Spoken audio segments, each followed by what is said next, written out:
Revolver! So we're going to get right into the action. Our first matchup is the first of 5 titles on the line here tonight.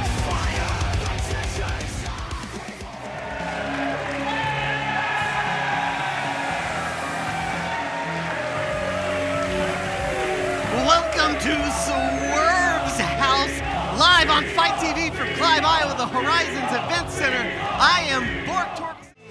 So, I've known him since his earliest days in pro wrestling. He was born to be a champion. You know the accomplishments he has in his football career, but when it comes to pro wrestling, the first moment that he stepped through the ropes, he was made to be antagonizing, brutal. It's such personal feud with Josh Alexander and Josh's entire family. We're going to see that, of course, come to a head this Saturday for Impact's Rebellion, but tonight,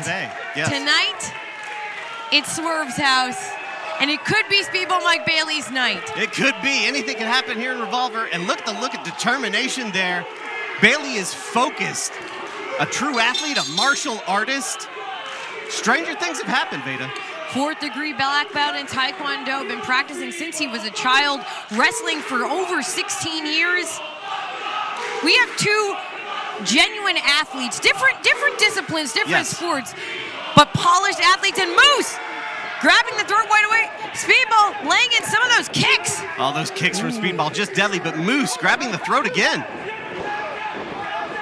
Speedball back to work on the legs. Dropkick doesn't take Moose down, and Moose fires back. Big tackle. That's, I think, what we're going to see in this match.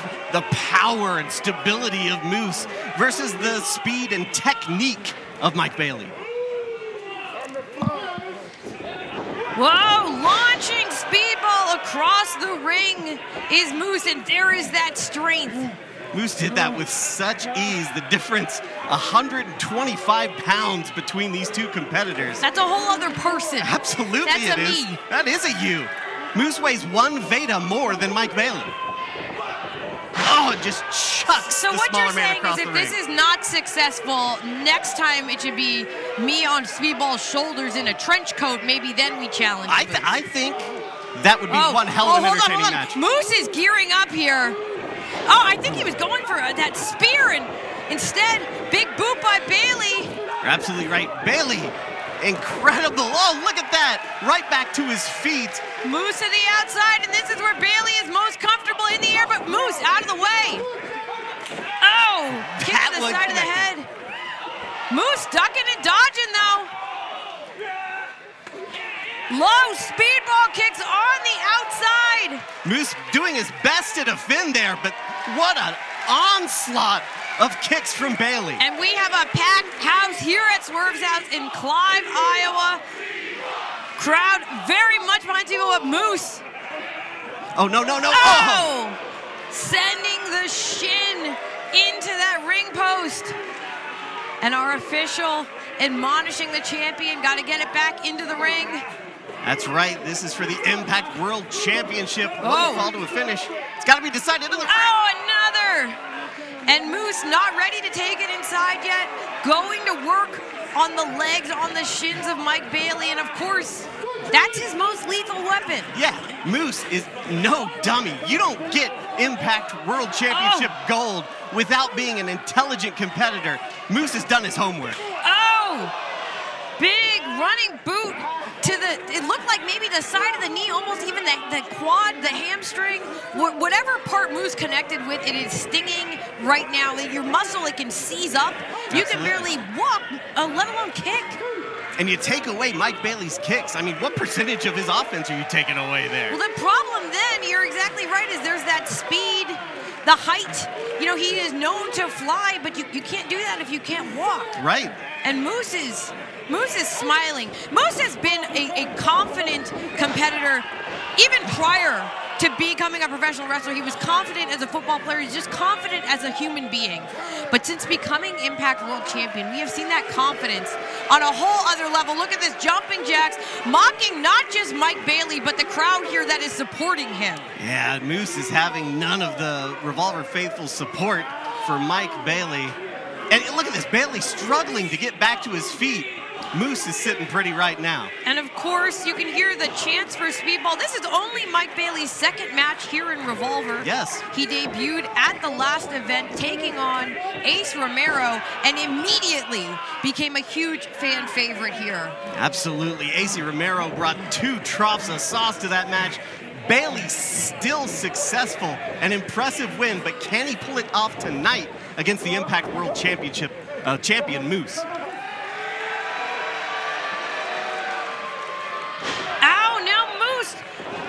The ankle, and yeah, he is not being picky. He has zeroed in on the leg entirely. Right, the knee, the foot, the ankle, every part of the leg being targeted here by Moose. Bailey is in serious trouble. Oh. Oh, Moose eating up the hatred. And there again, it's that confidence. He is in control of these matches. He is in control of the crowd. It's not about pleasing the crowd. No. It's about defending and retaining that Impact World Championship gold. Oh, but the leg taken out with a low drop kick. Bailey just can't catch a break, can't really get his offense going here.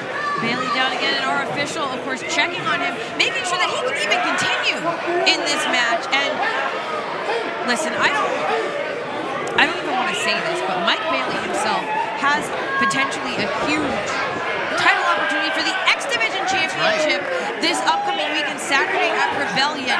And you'd have to think if he can win the Impact World title today, he would assume the champion's defense schedule. That is generally the rule, but can he even make it to Saturday at this point? Tossed to the outside. Yeah, looking ahead might be a critical error for Bailey at this point.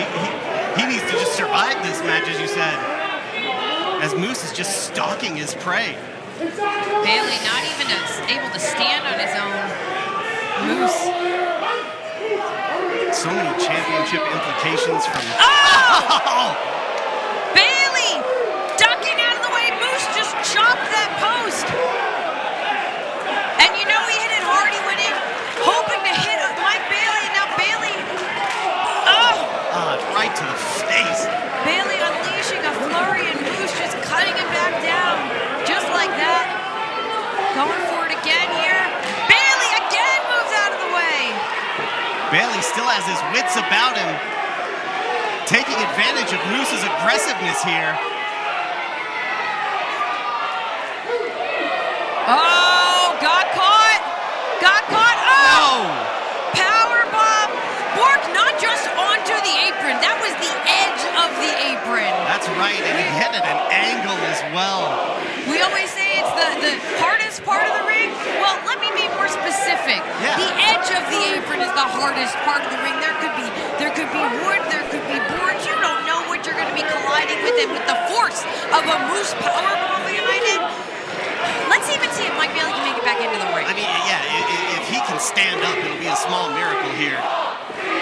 Bailey struggling, but pulls himself back in. What a competitor is Speedball Mike Bailey. But Moose, right back to that abdominal stretch. And wrenching, wrenching on the neck here. Pushing Bailey's head down, just accentuating the torturous aspect of this hold. What is Bailey doing? Oh! He's got the fingers. The hand that chopped the post. Bailey, no dummy either. Obviously knows where Moose is wounded. Moose going for the Uranagi, but Bailey trying to chop his way out of it. Oh, that's like chopping the side of a brick building. A 3-for-1 special. But Moose, you see him grabbing that hand. Yeah. The damage He may really be done. hit that post hard. Hit him twice. Twice, yeah. And that's the only thing I think at this point keeping Bailey in this match. Well, what does Moose do now, do you think? Does he just end it? Is this the plan? He has to. Whoa. Oh. Oh, right to the knee again. Bailey just won't be denied. Oh, that Uranagi almost sent Bailey through the ring, but Moose, no pin. Right, massive impact there, but he couldn't get to the pin. That hand just bothering him far too much. And this is where you have to think, is he starting to look ahead maybe to next Saturday and think, I need to get there in one piece, let alone as champion? Maybe that worry's starting to set in for Moose. I don't know. Oh, and I think he's geeing up that spear again. If he hits this, then it's over. Wait, sent to the outside by Bailey. Triangle moonsault. Absolutely incredible. Speedball hits hard. Bailey launching himself onto the champion, but you saw immediately his hands back to his knee. And now climbing slowly but surely to the top rope. Huge missile dropkick launching Moose into the opposite corner. Expertly placed. Deadly kicks for Bailey. Big running boot. Bailey. Bart's Comet connects. Cover. Is this it? Oh. Two there, very, very close. So close, but Moose is champion for a reason. He was in control for much of this matchup. I think it's going to take a little bit more than that to keep him down. Speedball getting fired up in the support of the fans here in Clive, Iowa. But you can see he's adjusting his knee pad. He keeps kind of rising up on a toe. Oh, the pain's written on his face. Went to kick with that bad leg, and Moose caught it. Oh, simple but effective. And now Moose, right back to work, stomping on the hamstrings. Oh, no. Smart, very smart. Removing the kick pad of Mike Bailey. Pretty much the only protection he had left on that leg. Yeah, Bailey, of course, that non-traditional wrestling style, fighting in bare feet, I think comes, well, you would know from his martial arts background. Yeah, in Taekwondo, you train and you fight with bare feet. He says it makes his kicks a lot more effective and more accurate, but now it's left that left leg completely unprotected. Totally vulnerable. Trying to get out of the way here. Oh! Bailey. Sending Moose again. And once more Moose with the cover. Very close there, but Bailey gets his shoulder up. Moose maybe starting to get a little frustrated. Yeah, this is the point of the match where he has to be careful to remember that earlier he had control of this situation. He can't let it get out of control now. Yeah, he just has to ignore the searing pain in that hand and focus on protecting his gold. And it's Moose on his feet, grabbing Bailey by the hair. Bailey breaking out. Throwing a kick, but yeah, taking a second to recover. Moose with a chop, and Moose shaking out the hand as well. You can hear the thud of impact from each of these shots. See the sweat fly off Moose's chest. And this is so interesting because each man is going for his weapon of choice. Yes. The kicks, those brutal chops, but each has already been broken down. Yeah, they're using the weapons that got them to this point, despite all the suffering, all the pain that they're going through right now. Oh, God. Bailey undeterred. Firing up here. Great block. Yeah. Connecting with the roundhouse kick to the side of the head, and Bailey. Big man down on one knee. That buzzsaw kick caught again. Bailey, though, rolling through. A cover. Moose finally kicking out. 1 second away from a new Impact champion. Big man roll cover. Moose again kicking out, but Bailey. Moose going for the Uranagi. Bailey rolling through. Cover. Oh, even with the bridge, too close. And a lariat turning Mike Bailey inside out. Moose with the pin. Oh! No! That was so close. What is Bailey made of? Who could take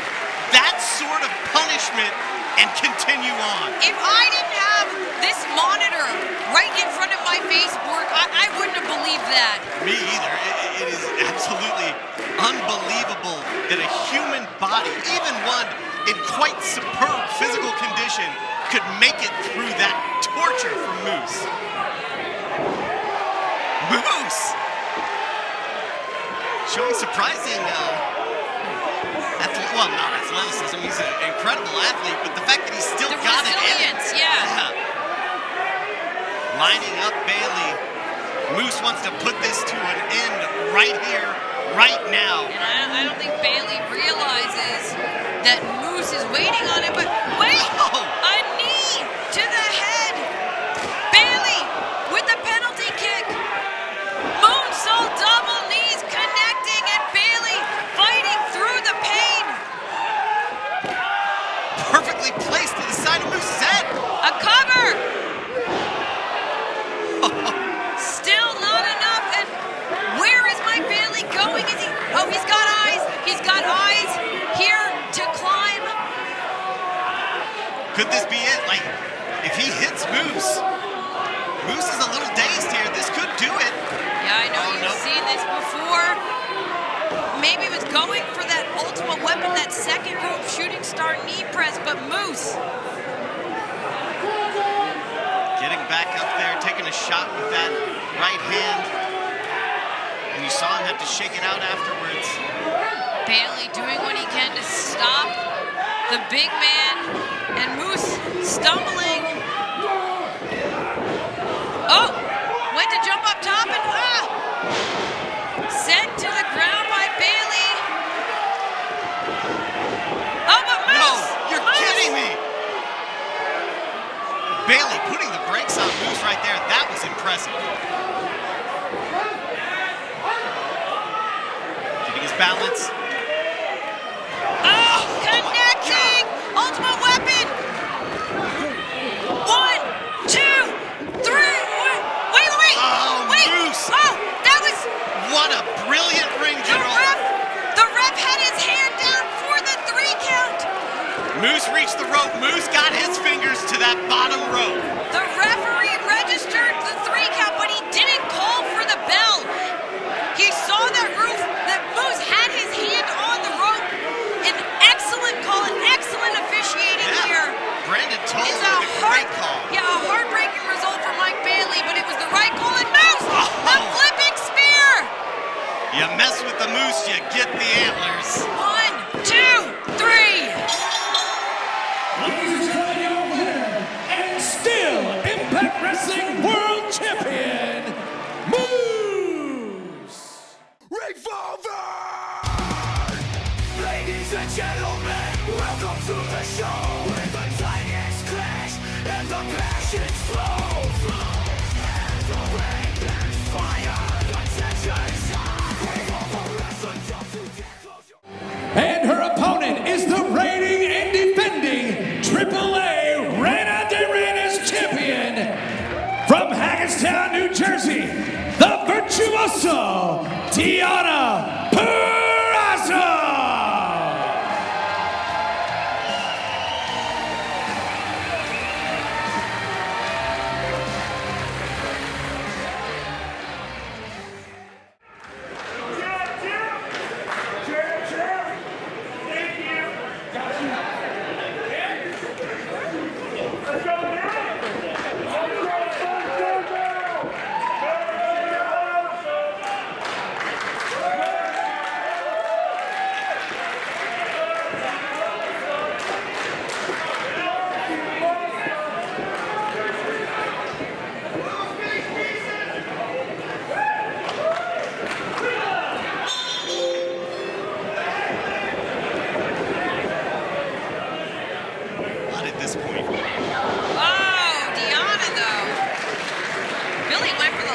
And Deonna immediately going to work here. Yeah, Deonna just not having it.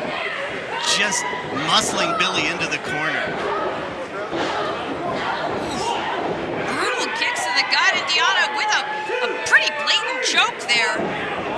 And Nick Chin there to make sure that she breaks that hold out of the counter.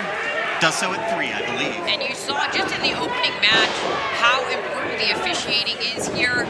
Covered by Deonna. And how about those sexy new Wrestling Revolver referee shirts. I like them. I'm not really able to wear orange personally with my hair color. I wish I could. I think every color looks good on me.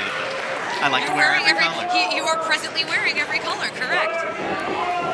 Billie Starkz going behind with a face breaker. Deonna ducking that back kick. Starkz taking the back. Rolling through. Starkz with the first pin attempt. Very impressive. Another cover by Starkz. I like this aggression from Bille. She's going to have to stay on Deonna because, as you said, she's the champ. Well, and of course, this is a huge match for her. She wants a win, but also, like you said, if she can become AAA Reina de Reinas champion today, think about what that could mean for her future. I mean, that's guaranteed. That's guaranteed defenses. You know, she's got to defend it. She's going to go to Mexico. Right. There's so much on the line, and Deonna Purrazzo knows that too. Yeah, Deonna Purrazzo already at the top of the mountain, but if Bille were to win this match, she would instantly become an international superstar. She's already faced Havoc, Charlie Evans, Tootie Lynn, and Masha Slamovich here in Wrestling Revolver. Bille is after 3 matches, pretty seasoned here at Revolver. Obviously, she's had many, many matches. And now Deonna has Bille tied up in the ropes. Deonna very composed, taking her time. A true professional. Well, she is the virtuosa. This is where she thrives, just conducting the action in the ring. Going for another pinfall attempt here. Starkz kicking out, but clutching at her throat, at her chest. Yeah, Starkz already a little worse for wear as Deonna catches that boot. Kicks right to the inner leg. And you know, going into this, I expected maybe we would get a pretty technically heavy, you know, fundamentally right. Just in the beginning of the matches, I thought we get a little bit of grapple action, but Deonna put a stop to that immediately. Yeah, I think Bille thought that too. She went for that lockup, but Deonna just wants to punish Bille, it seems. And now Deonna, of course, now that she has the situation under control, she's going to go to work. Another pinfall. I'm going to go to work on the arm. And another pinfall. Trying to wear down Bille. Absolutely. Zeroing in on the arm because, as we know, Deonna Purrazzo, when she hooks on any of the plethora of arm bars and arm submissions she has, or, of course, the Venus de Milo, it's over. Absolutely. Nothing Bille could do once that gets locked in, but she's got to lock it in. And Bille still has fight left in her. Wait, Bille behind. Oh! That'll send her for a loop. Starkz didn't go down. Snap German! Very impressive there from Bille Starkz. Launching Purrazzo, and now Starkz has finally created a little bit of separation. She needs to capitalize on this, or at least take this time to recover. Right. With both competitors down, Bille obviously has taken the brunt of the offense in this match. I think she needs this time more than Purrazzo, and she's doing well to separate herself from Deonna, get a little bit of distance so she can get back on her feet and back in this fight. Oh, eating an elbow by Starkz. Oh, Bille Starkz. Great use of the ring ropes there. That's rebound Enziguri and going with we got a gory special locked. And spinning. Gory bomb connected, rolling Purrazzo over. Can she do it? Ah! Just two. Nick Chin in perfect position there. Purrazzo's accomplished so much in her career. 2-time Impact Knockouts World Champion with a combined rate of almost 450 days. That's a good chunk of Bille's life. And now Bille holding onto the arm and got caught. Switching over to forearms here. These two going shot for shot. Yeah, Bille throwing just as hard as Purrazzo, if not harder. Bille riding that lariat all the way to the ground. Going high risk. Yeah, making her way to the top rope.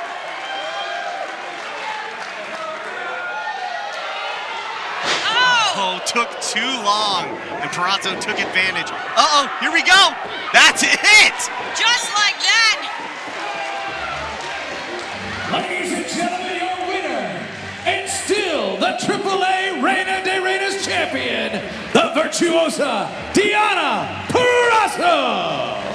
Purrazzo bowed her time, and all it took was a split second to win that match. It just takes a moment for Deonna to grasp that armbar. She wrenched back, and the moment she did, Bille Starkz had no choice but to tap. No shame in that attempt tonight, Bille. None at all. But tonight, Deonna Purrazzo was just too good.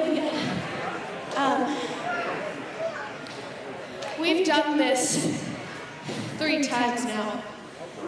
3 times? And I mean, I am the champ, so I'm sorry that 3 times was not the charm. Well said. But tonight, I come in peace because I want to tell you that I am so proud of you.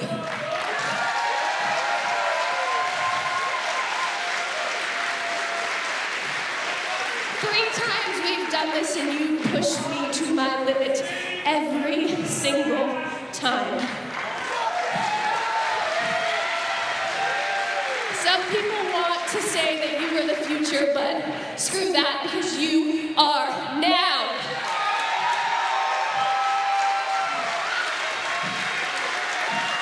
So come here. Come on, I come in peace, I promise. Thank you. Classy move from a classy champ. Revolver! Ladies and gentlemen, welcome to the show. Where the tiniest clash and the passions flow. And the rain and fire, the tensions high. Revolver wrestling, jump to death, close your eyes. Revolver wrestling. Here tonight.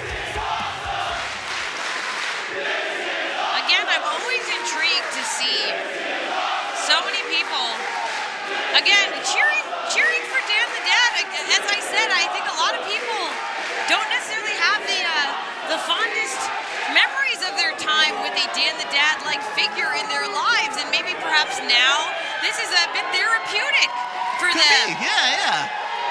You know, living vicariously through Dan the Dad, maybe exploring their own relationships with family. It could be a healing moment here. Although these are the same people that chanted "This is awesome" before the match even started, I'm not sure how much we can trust their judgment. The polo coming off. Oh, come on, that's not a dad bod.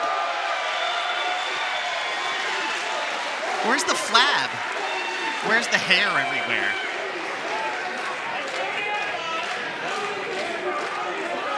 Of course, Manscout has to check the manual. He lives his life by the codes of that book. They find something? I think so.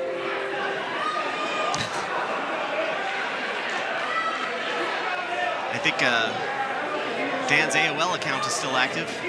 Just got a message. Dan, taking a sip. Okay. You know, it's already getting a little late. It's 8:39 here in Iowa, so. You know, sometimes you need a little caffeine to keep going in the evening. But the book always has the answer. That Manscout manual. When he was back here at the commentation station, did Manscout did you ever get to take a peek?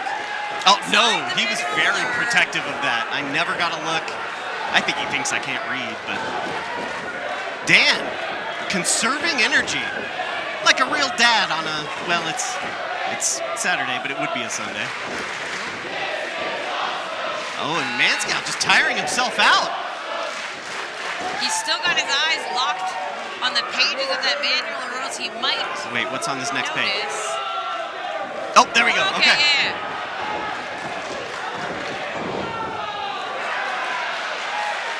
Both men trying the same tactic. Wait a minute. Dan the Dad trying to read over the shoulder of Manning. Manning trying to protect his secrets. Oh! You don't tug on Superman's cape, and you don't take Dan the Dad's mug.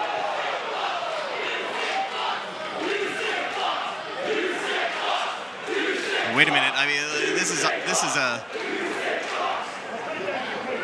standoff here. Are we gonna get a fair trade? Okay. Mug for book. Wait! No! The mug! So smart. A roll up! Manscout always has an answer. Ooh. What? One, two. Okay. No, one. No, what? One. One. That was maybe a 2. 1, 2. Ah! Oh no, I think Dan lost his watch.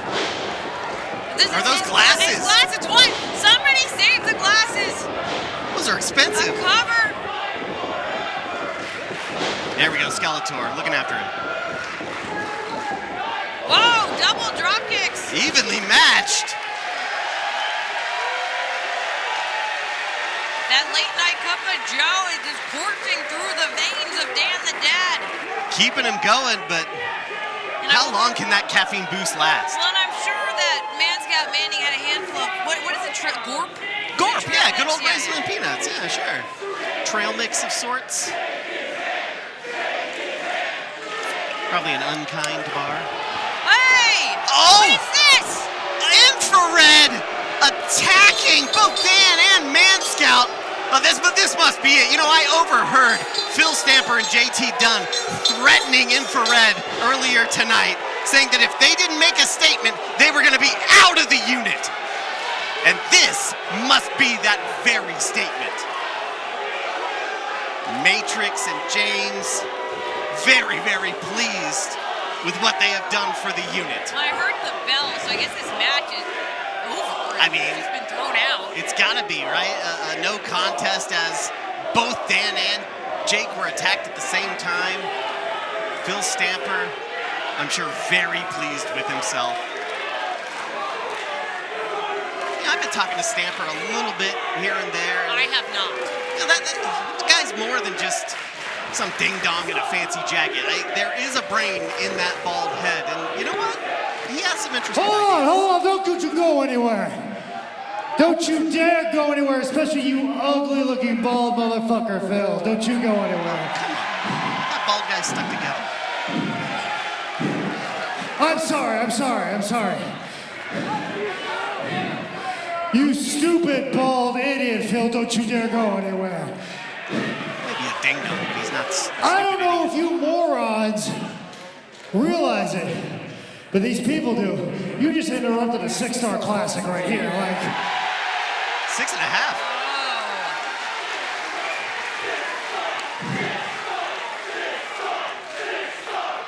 I mean, it's been 10 years since I've thrown a drop kick, and I may have pulled something. I don't know.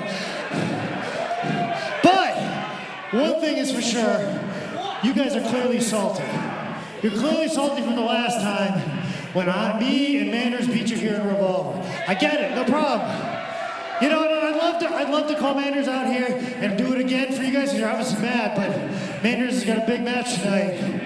But I see another guy who ain't afraid of the spotlight, then a big match opportunity. And as a snazzy dresser, it has guts, unlike you gutless wonders. And let me tell you something, being gutless in Iowa is the last place you want to be. So if Phil isn't busy being stuck up your rear end, come on down here and fight us. Well, they might be cocky young shits, but they're not gutless. That's for certain. Okay, shirts are coming off. I I guess this is gonna be a match. All right, we've got a Belle Infrared versus Manscout and your father's favorite wrestler, Dan the Dad. Impromptu tag team alliance here. Dan punching Logan James right in the face as Manning takes down Matrix. Are we Oh gonna my get God. it? Are we gonna get it? Yeah! That was a manly handshake. I expected one to call another a son of a bitch.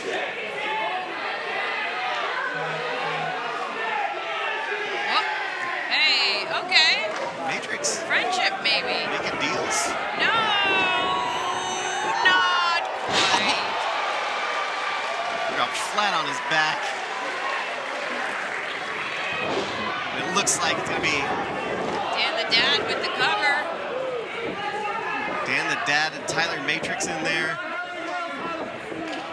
And going right after the tag to Jake Manning.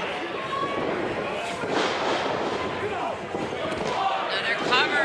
Manscout and Dan the Dad working so effectively together. Yeah, after such a brutal match, I guess we'll call it, against one another, to see them, It was nearly 6.5 stars. yeah, I mean, to see them working together like this so quickly is very impressive. But let's keep in mind, the unit are just that, a unit. They stick together, they fight toward the same goal, and they know Phil and JT are unhappy with Infrared. Probably even more unhappy after that. Oh, Matrix in trouble. Logan James on the corner. He's ready to get into the match, but Dan the Dad not letting that happen. And you know, he spoke of them being a true tag team, Right. being a unit. But if you can't get out and tag your partner, wait, hold on. Reversal of the headlock. Dan the Dad sends him off. nicely done by Matrix there. Like you said, Dan the Dad doing that classic tactic, cutting the ring in half, but Matrix fell for the oldest trick in the book. Roll up by Dan the Dad. Not Very quite. close. Dan to the outside. There's a boot for James. Both members of Infrared trying to go to work, and Dan the Dad somehow able to stop them. But wait, Very nicely done there, negating Dan the Dad's presence, and Matrix taking Dan out. You can see Phil Stamper watching in the background, very invested in this result. The unit was let down by Infrared at Once Upon a Time in Iowa. Can they make amends tonight? I think Matrix had actually grabbed the Manscout manual, and that is what got Manscout on the run, with the referee, of course, separating things. Yeah, you don't mess around with that manual unless you want to face the fury of the Manscout. Both members of Infrared in control. Excellent tandem offense there. Infrared working together, knowing that the pressure is on them. Assistant Executive Vice President Phil Stamper watching as James is just tearing away at the nose of Dan the Dad. And now we're seeing a reversal here of fortunes, because now it's Dan the Dad isolated. Whoop. It's on the brakes. Yeah, maybe trying to fight a suplex attempt here. James is gonna have to break him down, but Dan the Dad still got his feet on the ground. Dan, Those very new impressive. balances, giving him a little bit of extra balance, a little bit of extra heft, turning things around, but a tag. Yeah, those Dad shoes are more impressive than I thought. They really give that nice vertical base. They last a long time. You can polish them up. Whoa, Dan the Dad hanging on. Oh, what a hard landing. Right on that entranceway. Oh, crotch first. Or face first, pardon me. Infrared They're in trouble here because Dan the Dad is inching his way. Bill Stamper. Oh, look at Stamper. Oh! Stamper waited. He waited. He did. He really did wait to the perfect moment there when Skeletor was distracted.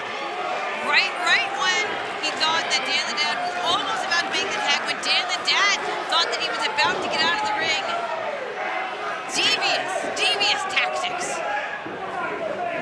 Stamper's a smart guy. And now the referee, once again, Jake Manning is inadvertently distracting the referee who isolated Dan the Dad in their own corner and have infrared.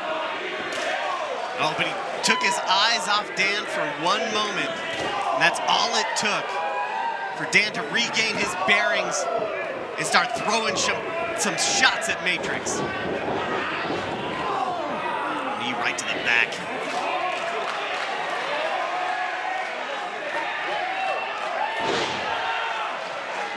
Dan bringing James in the hard way. But Infrared representing the unit, eating a big foot and a back elbow. Dan the Dad up on the second rope. Nicely done, perfectly placed, taking out both members of Infrared. Here is an opening finally. Manning is on the apron. He is ready to get that tag. Dan the Dad can just get himself into the corner. There it is. Manning is fresh. He's ready to go. Manscout throwing those lariats, throwing those chops. Manscout in total control of Infrared. And that's 2 for 1. Manscout feeling it now, getting pumped up, turns his aggressions towards Matrix. Gets it into the corner. Manscout gets that foot up. Oh, Manscout. Oh. Trust fall. Perfectly executed. Makes the cover, but James is right there to break it up.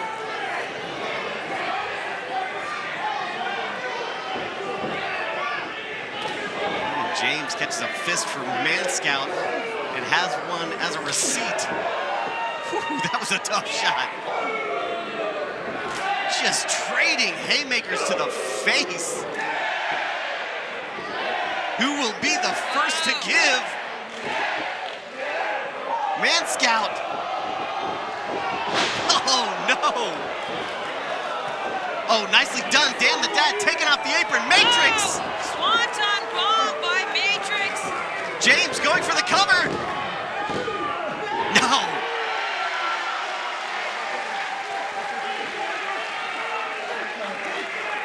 Manscout reaching deep within. Couldn't disappoint Dan the Dad or this packed Revolver crowd. Manscout, the hardest working man in pro wrestling, is in some serious trouble now. Oh, are they setting up for it? No place for your head? Oh, but Dan the Dad. Interception. Going low. Sunset flip into the buckles. Dan the Dad running backpack stunner. Lovely. Manning making the cover. Wait. Phil Stamper. Hey, he's the the assistant executive VP. He will not be banned from Did he write ringside. that down for you? Yeah, he did. It's a lot to remember. You can call him the AVAP. Yeah. I will not. Oh, no! Is the belt coming off? And Stamper sees it.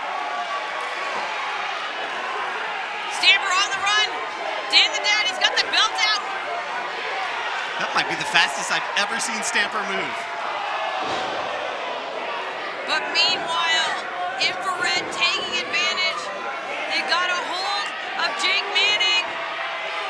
Manscout Manning. A place for your head. That's gotta do it for Infrared. Ladies and gentlemen, the winners of the match, representing the unit, Infrared. A huge, huge victory for Infrared. James and Matrix ensuring their spot with the unit. Phil will be very pleased, as will JT Dunn. But can JT get it done tonight when he faces Rich Swann for the Revolver Championship? Yeah, I mean, this is all well and good for Infrared's involvement with the unit, but if I was Phil Stamper, I would keep on running back to JT Dunn's locker room and start working on the strategy for later on tonight. Yeah, Stamper instead taking a moment to revel in the victory. And here comes JT Dunn to join the celebration.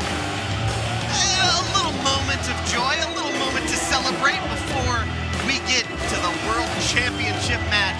JT Dunn has his hands full tonight, facing Rich Swann all night long. Revolver! Ladies and gentlemen, welcome to the show where the titans clash and the passions flow.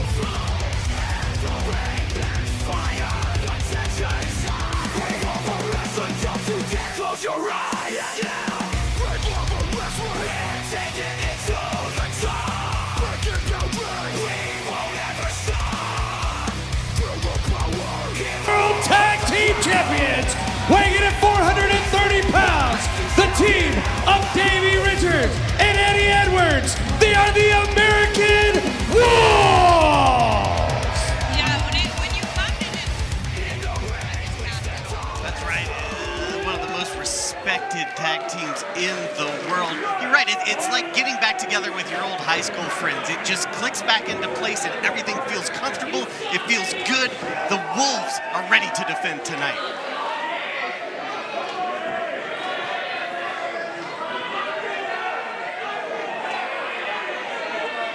It was just back at Tales from the Ring 4 last October that we saw the Wolves defeat Infrared to become Revolver Tag Team Champions.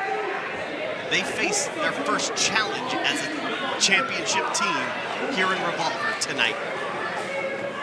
And you know, I always say it's really that first outing as a champion or as a champion team that really sets the tone for your entire reign. You know, a decisive victory, that says something to every potential challenger, but you also don't want to be just essentially an asterisk in the record books. You don't want to just have one defense and that's it. So, I mean, this is, to me, oftentimes the most important defense of an entire reign is this first one. Yeah, two of the most feared words in pro wrestling. Paper champion. The Wolves are anything but.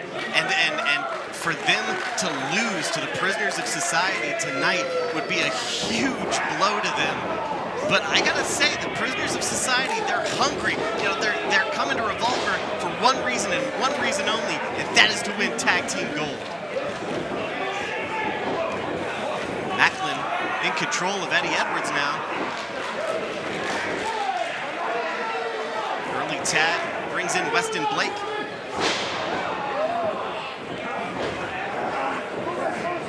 And the Prisoners of Society, they were impressing me, but now we have Davey Richards tagged in, immediately eating an arm drag by Blake. So much experience, so much skill as tag team competitors in this matchup. Yeah, series of quick tags by both teams. Yeah, keeping it fast-paced, keeping each other fresh.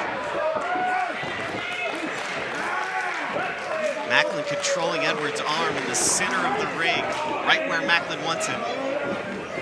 And Steve Maclin is someone who, every single time I see him in the ring, cover there since he has returned to independent wrestling, it's like he has something to prove. He has to prove that he's not, you know, that guy from down in Florida. That he has so much more to offer professional wrestling, and he wrestles every match as if it might be his last. And there's just so much determination and fierceness and aggressiveness. Sometimes it comes across as, you know, he plays a little bit dirty sometimes, but whatever it takes to win. Ruthless. That's right, ruthless, and you have to be successful in the sport of professional wrestling. And right now, the face of independent wrestling is constantly changing the landscape, constantly shifting. It's hard to establish yourself and stay there at the top, and that's where Maclin wants to be. Same with his partner tonight, because the American Wolves, they've already been there. They already are there. Absolutely. Revolver Tag Team Champions with over. Whoa! Big hip toss, followed up by a massive drop kick by Blake. Edwards heading into the ring, but sent off his feet by Blake. Maclin sends him to the outside. Prisoners of society rule the ring. What do they have in store here? Putting on the brakes. Nicely spotted there by Maclin and Blake. Didn't let their momentum get the best of them. Steve Maclin like a missile. That guy Launching his body. so intense. Tearing it up in Impact right now. And here at Revolver, he may well end tonight with gold around his waist. Blake with the cover here. Not enough. Davey Richards still in this. As Eddie, you see, get back to his corner. That is not where Davey Richards wants to be. Davey Richards isolated here. Been a heck of a weekend for Davey Richards, though, I will say that. Last night he fought Yuji Nagata, a cover by Blake. Fought New Japan legend Yuji Nagata in San Francisco, and I know because I called that match, but San Francisco, geographically to Iowa, not exactly the backyard. No. So between that, the flights, the time difference, I'm sure he's feeling it, but now Richards trying to maintain control. Trademark American Wolves. It is a grueling schedule at the top of the wrestling profession. And these guys live that life. Like you said, traveling across the country, across the world to compete for gold and more. What is Richards doing here, God? Oh! Blake's leg was trapped by the guardrail and by Eddie Edwards. And as we saw earlier tonight, you take out a competitor's leg and they don't have much of a chance. Now it looks like Blake has been isolated, tossed back into the ring by the Wolves. Davey Richards going to work. Keeping Blake right where he wants him. Oh, not the chops. The chops of Eddie Edwards. You want to talk about timeless? Consistently, no matter how wrestling changes, the chops of Eddie Edwards remain the most brutal in the business. No question about that, as Davey focuses back on that leg, punishing the left knee of Westin Blake. Smart move by Eddie Edwards. Getting the ire of Maclin.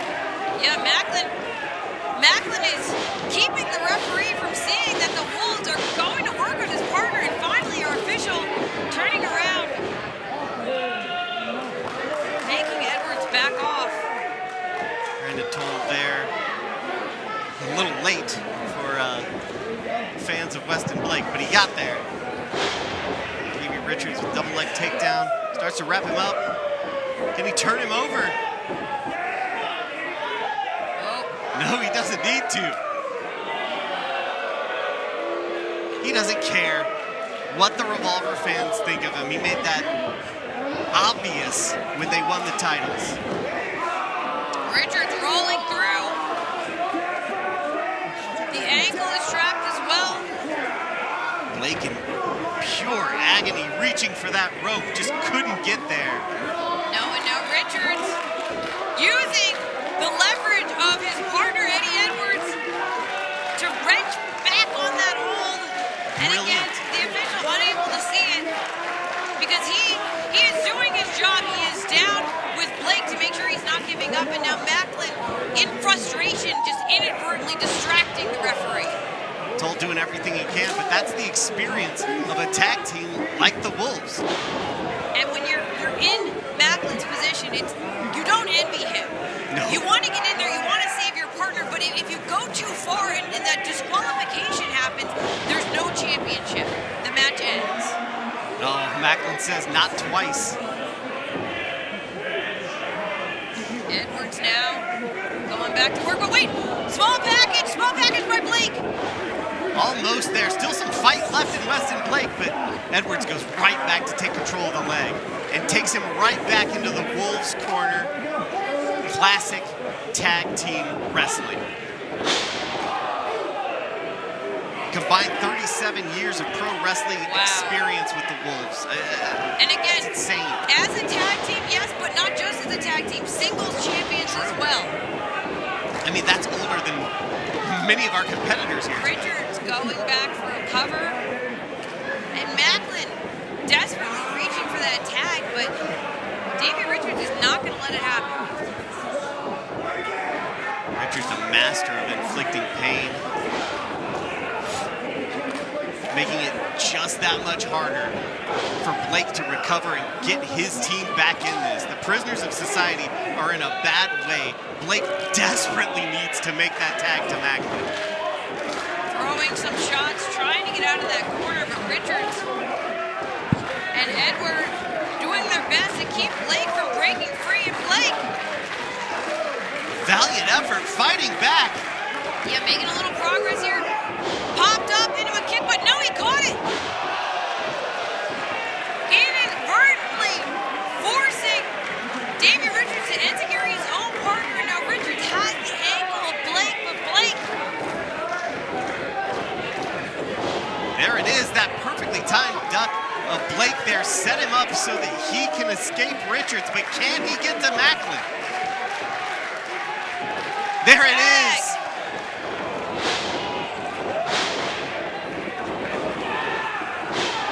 Maclin with a huge backbreaker. And another for Eddie Edwards. Maclin leveling Richards. And now, huge release German to Eddie Edwards. Maclin is doing the job of an entire tag team right now. Oh, you can feel the energy in the air as Maclin takes control of this contest until Eddie Edwards hits him right in the face. Oh! But wait. Edwards hung up. Davey sandwiched underneath. Maclin! Spear in the corner, a cover to Edwards. No. Not enough. 1 second away from new Revolver World Tag Team Champions. You know, in a singles match, maybe that could have been it, but the Wolves had been in control for so long. That they have. Oh, Richards sliding into the ring. Making the save.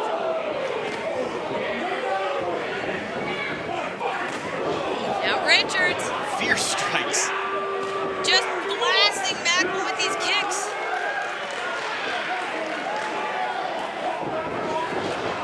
Maclin eating a boot.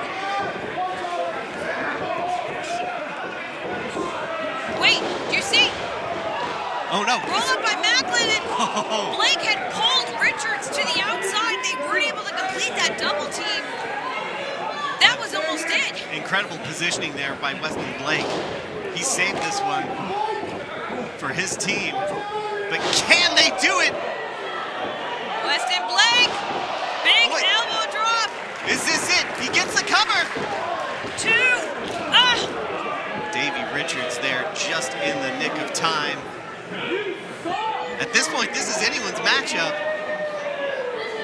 All 4 competitors in the look ring. at Richards. He's kind of just surveying the scene and realizes that Maclin is also on his feet.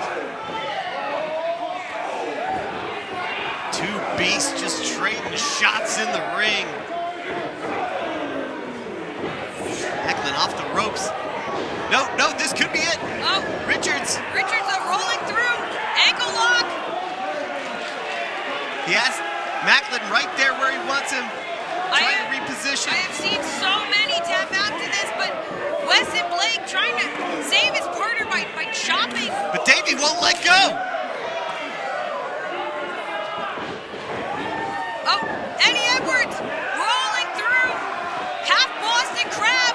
It's locked on. Double submissions. Can prisoners of the society fight through the pain to the living end? Will they do it?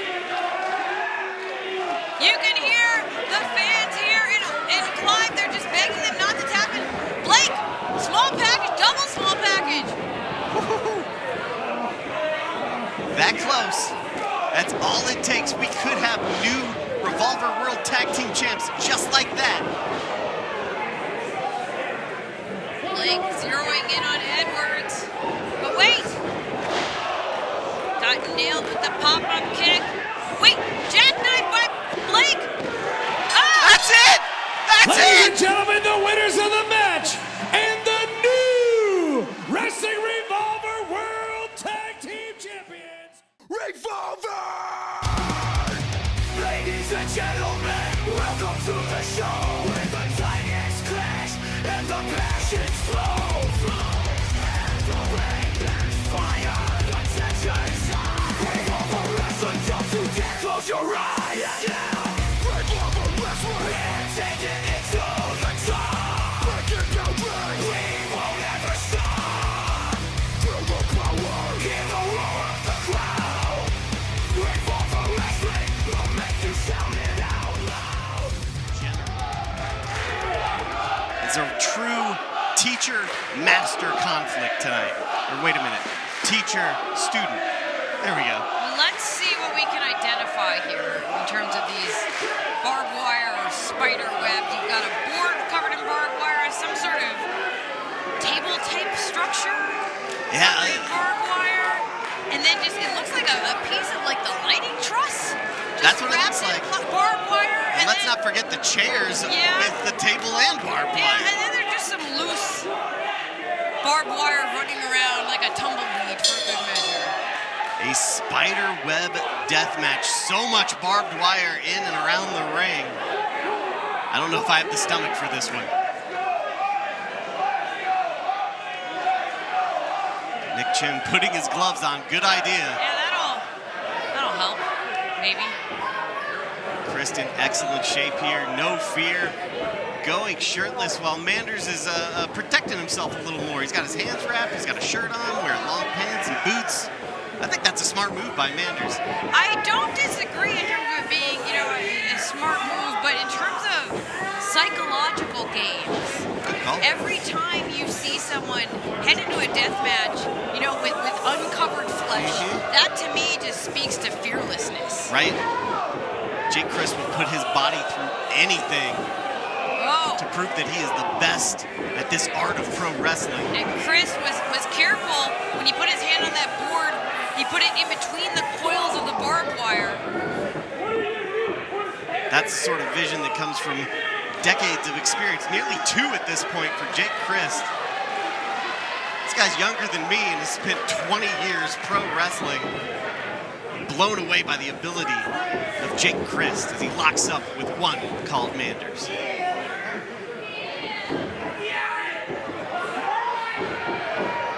Manders with the power advantage. Oh, and I don't know if Crist realizes how close he came to going into that spider web. I think he did. He just realized it and rolled out there. It's almost as if he heard you. Now it's Manders standing tall in the middle of the ring, inviting Crist to come back in with him. Perhaps a show of respect there from Manders, but I would not give any sort of opportunity to Jake Crist in that ring. He will take advantage and he will beat your ass. DVD dumps Manders right in the ring and he rolls out to maybe get a bit of recovery here. A moment of respite from the offense of Jake Crist. Oh no! No! Dear God. Manders all tangled up in that barbed wire. And Jake fearlessly just grabbing it. pushing it into the face of Manders. Yeah, Crist going in barehanded to the barbed wire to use it as a weapon.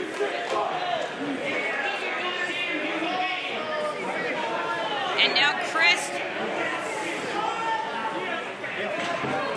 rolling Manders out of that barbed wire. And over. Only to send him into the back of a chair. Manders definitely dazed after that one. Jake throwing him back in the ring. Did you see that look of determination? Jake is in the zone.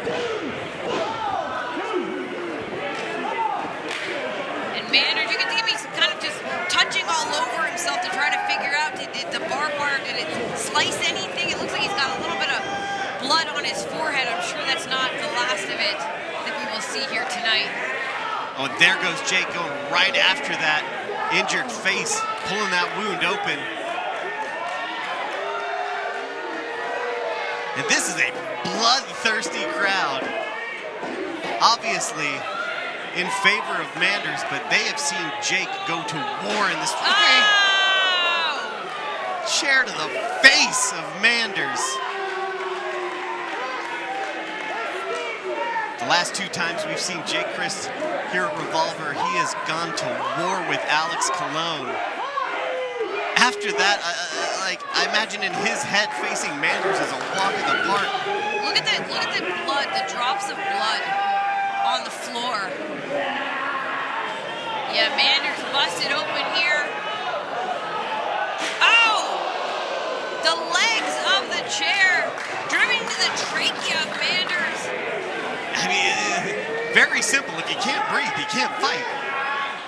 Well, and again, this is a barbed wire spiderweb death match, but there's a whole lot of other goodies that can come into play. We've seen Jake Crist going to work with this chair.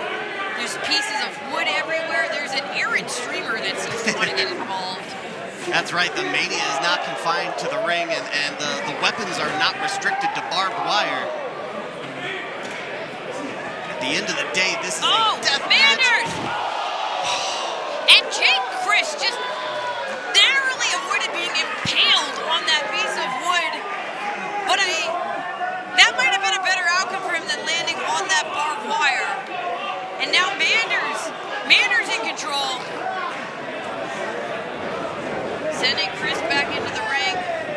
Manders going for the cover. Hooks the leg. Only 2. I think Manders thought just maybe he could pull one out there. Well, if he manages to turn things around, he's got to take advantage of it as much as possible. Because Crist is not going to stay down for long. Now, tossing his opponent back to the outside is Manders. Blood streaming down his face. He was bleeding about 1 minute into this match. That he was.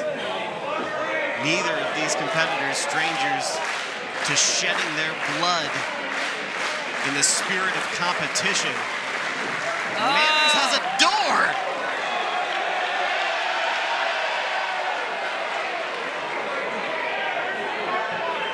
Looks like he has some kind of plan in mind here. He's balancing the door up against the guardrail here. Going back, grabbing a chair. Manders has clearly done some strategizing, put some thought into how how he could face a former mentor. Yeah, he's pulling out various plunder, but he seems to have some ideas in mind of how he wants to use it. And now, giving Crist a little taste of his own medicine, working the bottom leg of this chair into the throat of Jake Crist. That may have done the damage there. Jay really suffering after that, but Manders not finished. We saw this just moments ago, but now the chair is on the other neck, and Manders taking a moment to celebrate. Manders better stay focused if he thinks he's gonna have a shot against Born to Die, Jake Crist. And Manders is just stalking behind Crist, who is scrambling into the guardrail, trying to get away.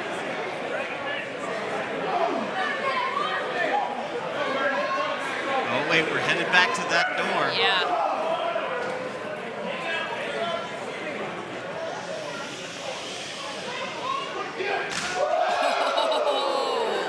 That was a good one. Don't forget, hashtag Swerve's House. Tell the world you're watching live on Fight TV. And Steve Manders has something devious in store for Jake Crist. Getting ahead of steam worked up here. 3-point stance.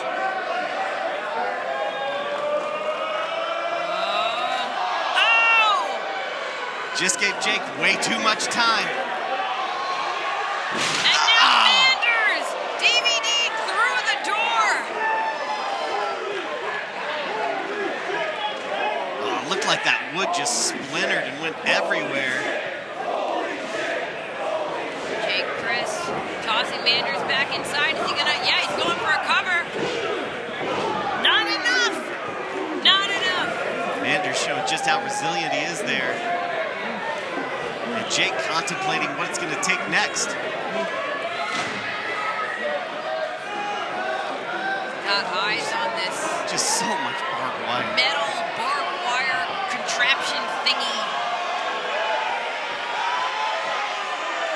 That's got to be banned by the Geneva Convention, right? Oh, I guess all things are fair in love and deathmatch wrestling. Right to the face. Cover. Still just two.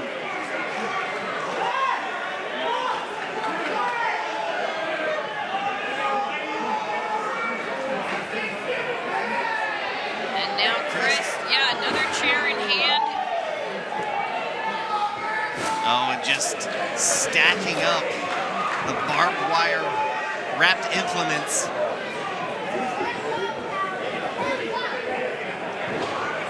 Taking control of Manders' head as he ascends.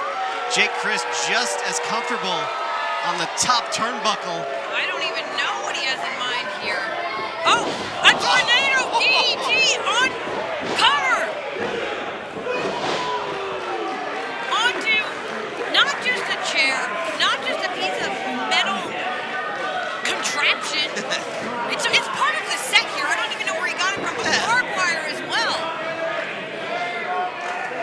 Oh, God. And Manders seeing the blood that's pouring from his body.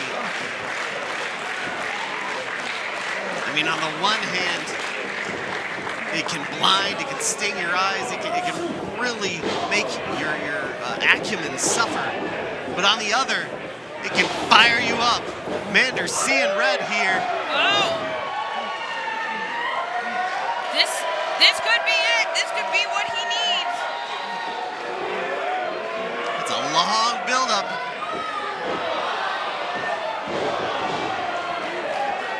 Manders with that elbow right to the crown of Jake's head. And now he's going for the loose barbed wire.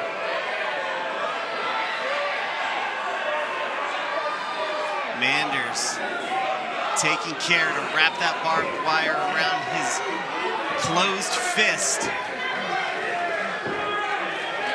But Jake, oh, took it right to the face, and another.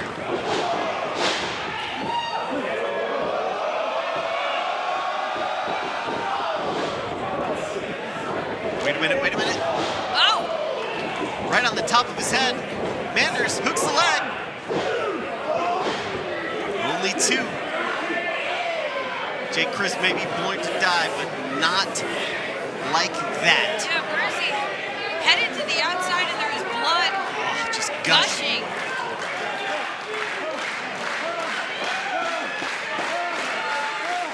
Like something out of a horror movie.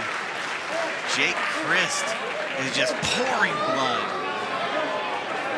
Dripping everywhere on the floor, on the mats. Looks like he's in thrust. Manders with another door plucked from under the ring. Where'd all these doors come from? Oh, they just appear. It's like Hammer Space. They just kind of like appear under the ring. You can pull them out at any time. You should try it sometime. Okay. It's like there's a giant bag of holding under there. Two doors.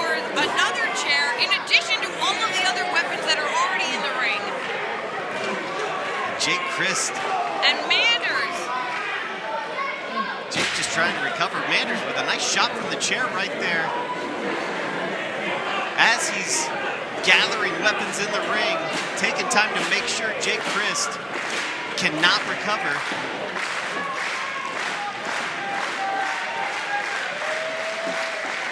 Manders clattering chairs against the side of Jake's head. Another chair just hefted into the ring. Wait a minute, Manders going for something in his boot. What is that? Oh, it's a spur! The spur from his boots. Oh, no, no. Oh, my. Oh, bloody disgusting.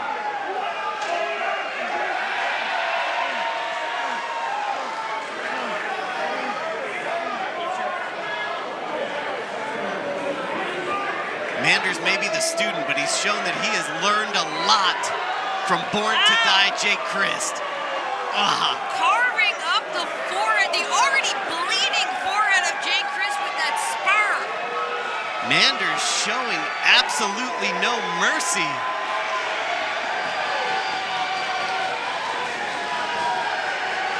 And the Clive, Iowa crowd losing it for one called Manders. Crist was trying to escape into the ring where the barbed wire and weapons are. He would rather be there than on the outside with Manders. But Manders not letting it happen, going back to work with that spur. It's like a tiny little, I'm about to say it's like a tiny little pizza cutter, but I don't want to take the food illusions any further. No. Disgusting. I have lost my appetite with this match. I'm almost always hungry. But Manders, you know what? Honestly, I have not seen much of Manders in deathmatch action.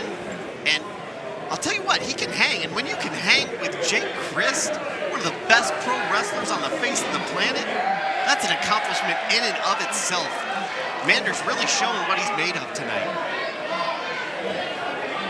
That Crist's entire face, blood red. You can see just running into his eyes. I don't even know if his vision is certainly impaired at this point. And the longer this match goes, the more Jake bleeds, the less and less, I think, energy he will have to do what he needs to do to take down one called Manders. Manders, though, he's repositioning the door and the chairs. Well, one of the chairs, one of the 5 or 6 chairs that's in the ring. Manders has some sort of plan in mind. He's constructing a table-like apparatus here, which is bad news for Jake Crist. Yeah. Jake still just bleeding profusely on the ring apron. You can see it just pouring from his head. And Manders able to take his time here because I don't think Jake Crist knows where he is. Yeah, I think Manders really just thinks he has all the time in the world because Jake has suffered so much, lost so much blood. Will this be it? Can Manders take down Born to Die? Crist! A cutter off of the apron onto more barbed wire. Crist got caught up in it a little bit. Yeah, but it's almost like he was using that time to recover. And I don't think Manders anticipated that Crist would have it in him. Very intelligent, very wily from Jake Crist. A cover on top of a door, but still kicking out. I think you're right. I think Crist took just long enough. He was biding his time, and he lured Manders into that attack. Oh! Walloping Manders, and Manders, though, grabbing the chair, pushing it out of the way, and still saying, bring it on! How can a human being take that? And the sadistic smile on the face of Jake Crist.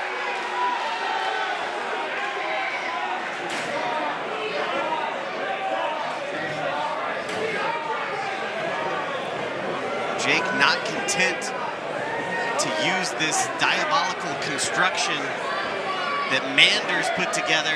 He wants to add his own flourish to this instrument of torture. Oh, you've got to be kidding me. So this is a double-layered table-type thing built from doors and bloody folding chairs, just so we're clear. And also there's a coil of barbed wire in the general vicinity. Barbed wire, always a threat looming everywhere around this ring. Manders grabbing yet another chair. Chucking it right at Crist. Doing what he can to stop Crist from fighting him off.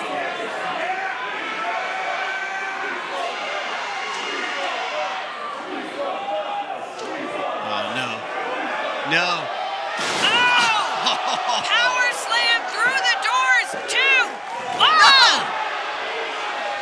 Jake Crist survives. Manders cannot believe it. Manders thought that he had this won. But Jake Crist made of tougher stuff. Oh, door right to the face. Jake Crist, blood all over that door. Cover. 3, no! Manders cannot understand the fact that Jake kicked out of that. He cannot wrap his mind around the toughness of Jake Crist. Look at that splintered wood all over the ring, making it even more hazardous to the well-being of these competitors. Some of the fans here are chanting "Fight forever," and I'm not a doctor, but I don't think these two are going to be physically capable of that. There's such a thing as blood loss. Oh, Jake Crist! Oh! He tripped Chin! And that meant that Chin hit the rope and tripped Manders, and now Crist is whipping. Oh. The one come, look at, you can see his shirt ripping. Ah! Oh, right on the top of Manders' head. Crist. Wait, no, Manders takes that roundhouse and down he goes. And now Crist wrapping the barbed wire around the neck. Jake had this one, but just wanted to do more damage, just punish Manders. Oh, come on, Manders, you've got to be done. Yeah, referee stoppage. Ladies and gentlemen, your winner, Revolver! got 2 titles on the line right now. Are you ready? Introducing first, he is the reigning and defending Impact Wrestling X Division Champion from Toledo, Ohio, Spider Trey Miguel.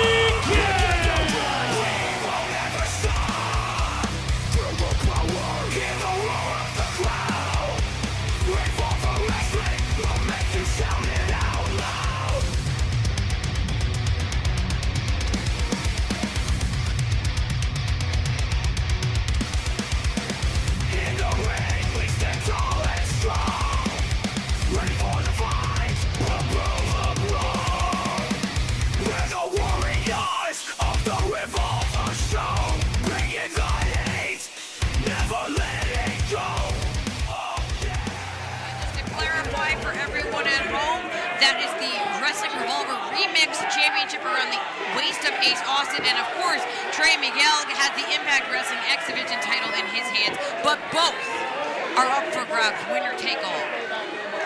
Take nothing away from Trey. He is a phenomenal athlete, but all the pressure is on him. When this match was made, his title was not on the line. But Trey has proven he is a fighting champion and one hell of an X Division champ.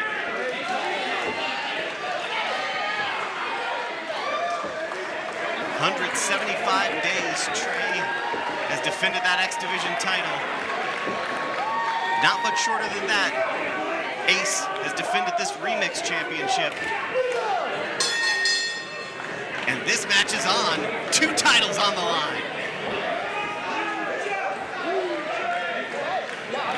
Some communication here between Trey and Lince. Maybe. Oh, is he gonna join the Rascals? Okay, yeah, they're cool. I love those Rascals. Oh no, Trey, don't. Oh, okay.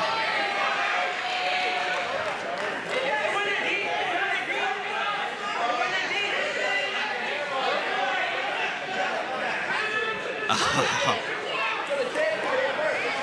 Ace ain't gonna let that happen. Oh, wait a minute, Ace?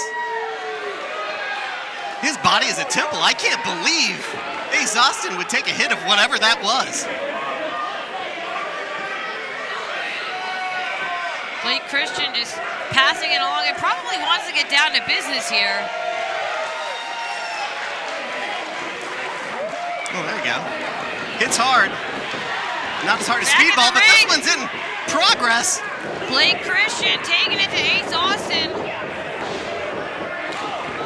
These two no strangers. Whoa.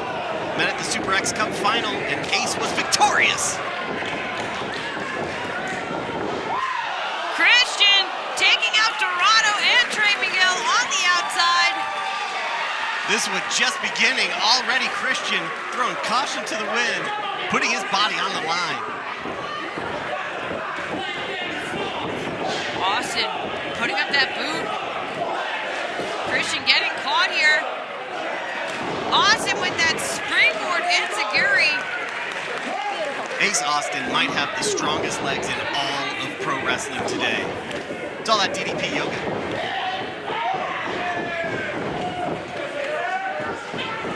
Lince Dorado nearly cleared half the ring and still avoided Ace Austin using Lince, served as a launching pad.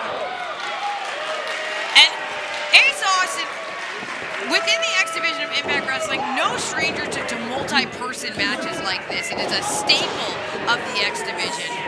So he knows how to take on more than one person at once, but Lince Dorado doing some good work here. These two met once before on a little program called 205 Live, I believe. And now it's Trey Miguel sliding into the ring. Kick right to the gut. Very effective. Oh! Austin slipping in behind.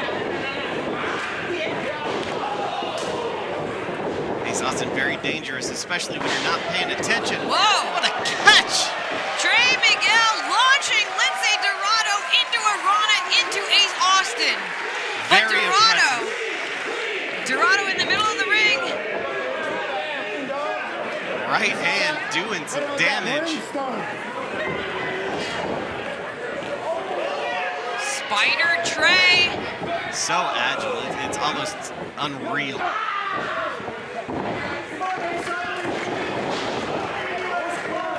Trey, very much at home and in control. Will he hold on to his X Division title tonight? If he does, he will also become Revolver Remix Champion. And the Remix Championship is, for my money, one of the most interesting. Whoa! Launching into Blake Christian. Whoa! No way. Taking out two men at once.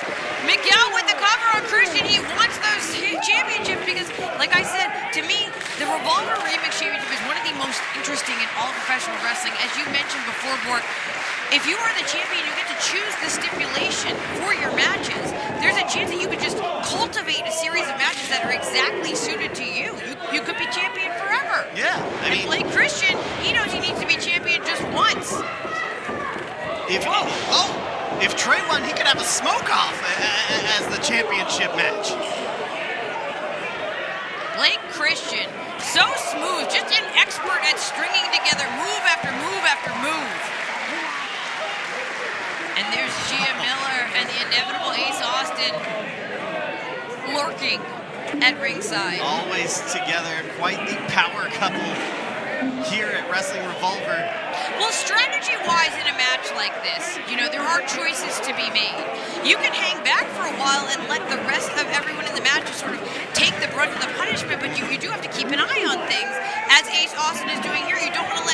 all happen without you involved. Yeah, paying attention is paramount, making sure you know where all of your opponents are at every moment. And of course, Austin always has the added benefit. The eyes of Gia Miller are everywhere. Whoa! Evasion by Ace Austin, followed up with a huge kick. Ace, inevitable in his mind. We have yet to see if that is the case when it comes to his defense of the Remix Championship. This is his second defense. In his first one, he also faced 3 other opponents, and Gia was absolutely crucial to his victory. Just like his initial winning of the Remix Championship. Well, and in this situation, not only is Gia going to do all she can to keep him from losing that Remix Championship, she could also play a critical part in making him X Division champion again. Excellent point. Ace Austin, maybe I thought he was going for some kind of superplex into the ring, but now it looks like he's trying to navigate to the outside. He tried, but Christian Really would not allow it. Gia Miller! Oh, she didn't know. Oops. Yeah, I mean, it's a 4-way. Oops. What are you going to do, disqualify him? Austin in control. A cover. Not enough. Austin 1 second away from adding X Division gold around his waist. Oh, Miguel pulling Blake Christian to the ground. Not saving him, though. I think it's just Miguel wants to get in on the action himself. That's right. You got to be in there to win this title. Both titles. And these two know each other so well. You can see this as they're just predicting each other's moves. And Lince Dorado with the handspring into a cutter. Absolutely beautifully executed. And you see that Trey all by himself in the corner, but Gia there to look after Ace.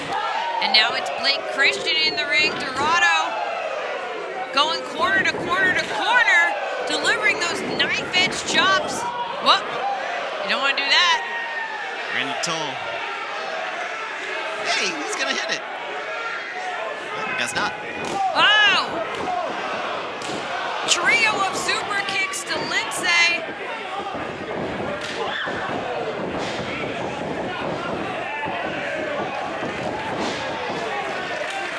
Trey's so skilled with his feet, so athletic, and so sudden in his movements. Oh! You are kidding me! Sliding into a sunset flip on the outside, finally making that cover to retain. No! Just about had it there, but all heart. Blake Christian showing us why people call him that. There's a lot of fight in this young man from Jackson, Tennessee. And Miguel with that look of disbelief. He thought he had it there. Got a handful of Christian's hair. Having long hair may look cool, but it can be a detriment Oh, in the wait! ring. Dorado!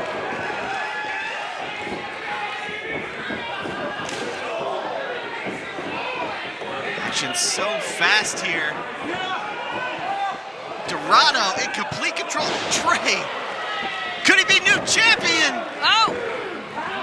And Ace Austin using his boot to break up that cover.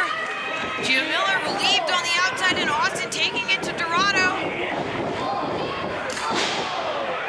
Dorado took the worst of that. Trey didn't enjoy it by any means. And now Austin. Oh! Double springboard leg drop covering Dorado. Not this time. Goes for the cover on Trey. Gonna take some more. Dorado and Trey down. Ace maybe a little flustered, but focusing his aggression back on Lince Dorado. Drop to the back, and Dorado firing back, overhand chop, leveling Austin.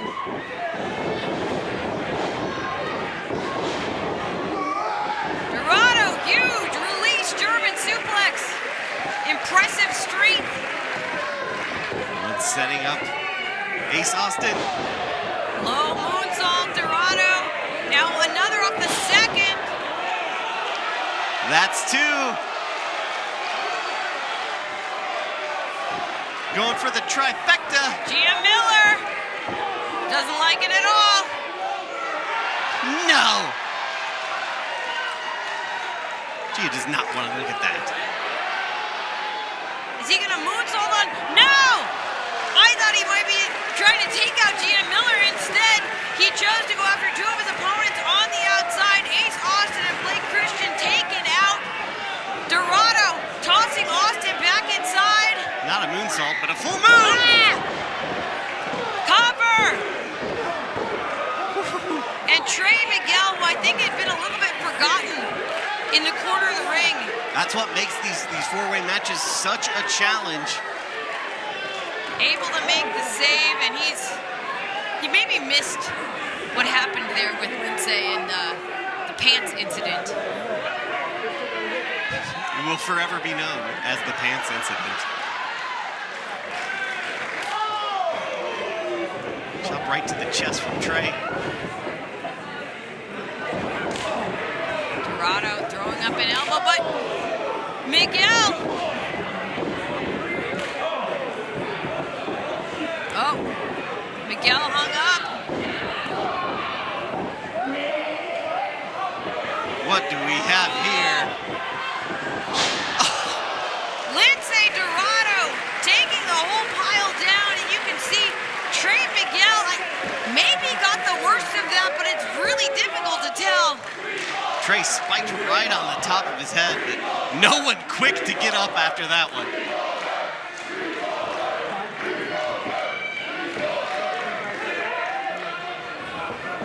We've seen some amazing title matches already tonight, and there's still more to come.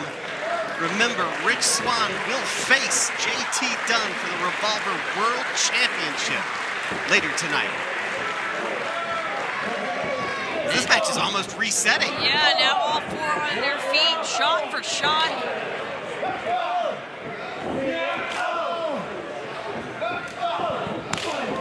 Trading blows. Vicious knees. Christian and Dorado. A cover by Dorado to Blake Christian, but Christian still kicked out. And now it's Blake Christian.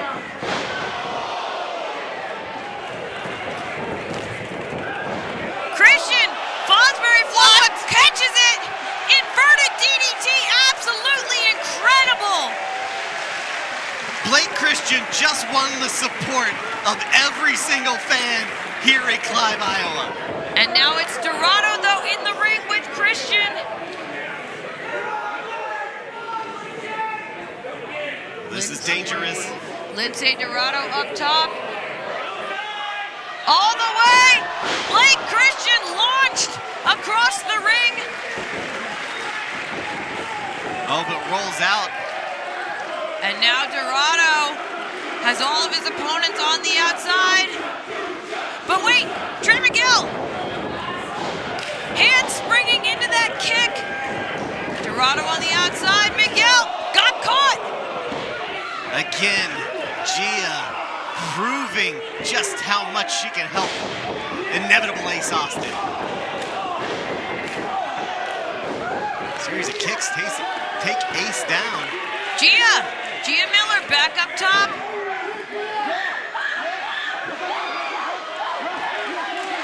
Miguel's got Gia by the hair.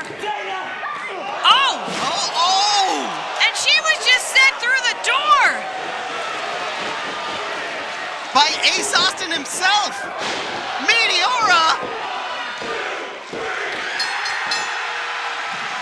That's it.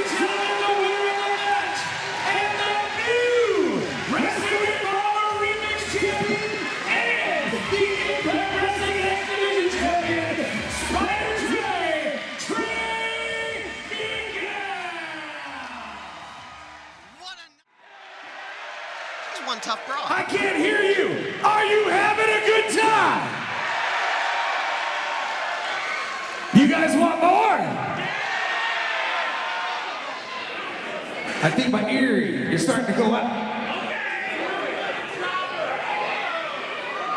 Wait a minute. What? What is it? Wait, I know him. That's Damian Chambers.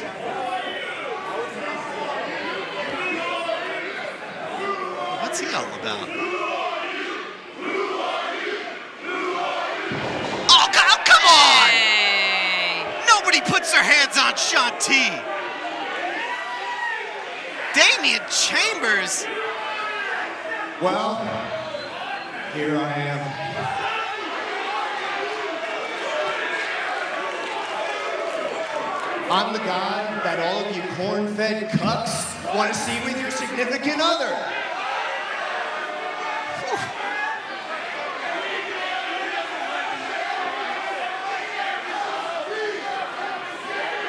Now, has anybody ever seen Sean T on his ass before? It's never happened in Revolver, that's for damn sure. No hard feelings, Sean. Actually, fuck you. My name is Damian Chambers, and I was one of the guys that was supposed to debut here tonight at Swerve's house. But as the weeks went by, Come on, that's uncalled for.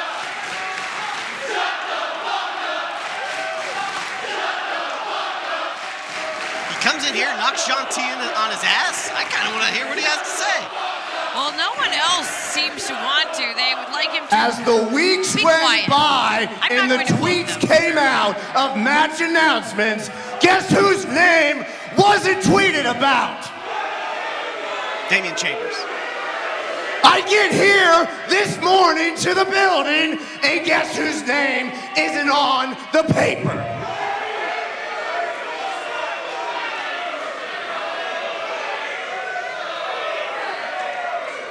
So what I did is I decided that I wasn't gonna waste Revolver's money, that I was going to come out here, mic in hand, and grace you all with my presence anyway. Hey, this is a difficult industry. You gotta make your own opportunities. Now, they may not be shoving me down your throats, but trust me, none of you have issues shoving anything down your pie holes. Mostly corn, it's Iowa. They are shoving down what they are considering a hoss fight. I can't imagine why he wasn't. All I see on are the a show bunch today. of fat Can't slobs think of a reason. that you Why, guys can perhaps. consider professional wrestlers so you can compare yourselves to the rest of us.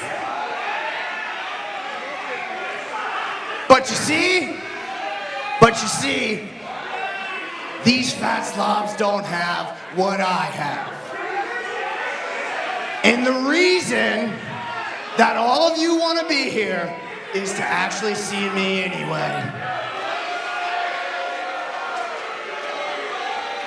I think they're here to see Swerve amongst.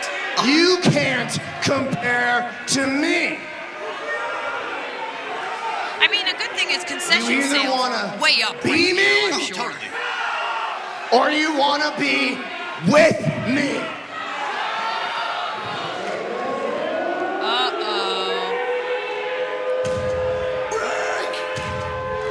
Not a good sound for Damian Chambers. Jessica Havoc is here, and she looks none too thrilled. Look at that body on Chambers, though. That's QSPC.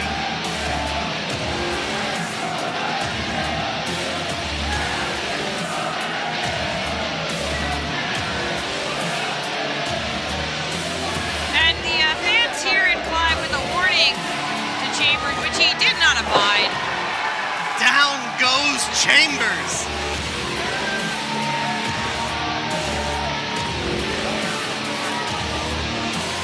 Havoc's not through with him.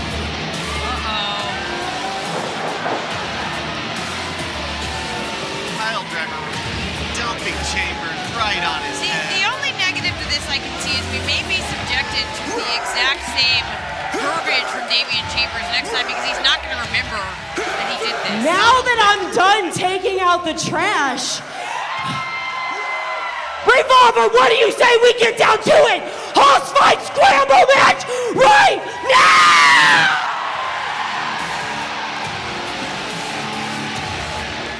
Well, you heard it. Her opponent, standing 6 feet 8 inches tall, weighing in at 305 pounds. Revolver!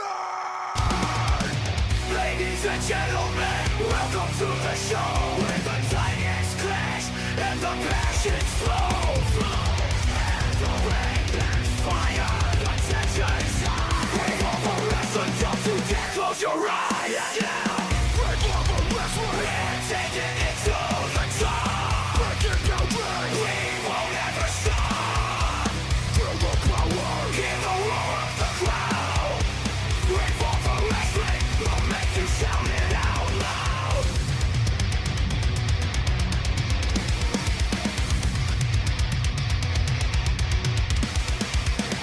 In the ring, we stand tall and strong. Ready for the fight, above the brawl. We're the warriors of the Revolver show. Bringing the hate, never letting go. Oh yeah. I'm not just talking about the guy named Beef. And this one is go.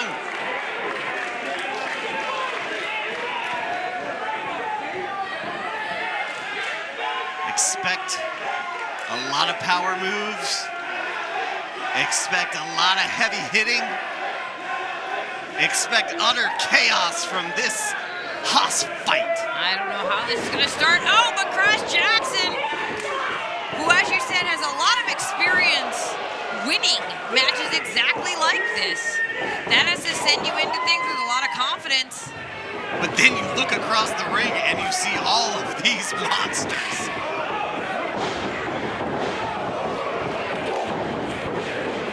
Why is there Cowjack just driving Fulton into the corner?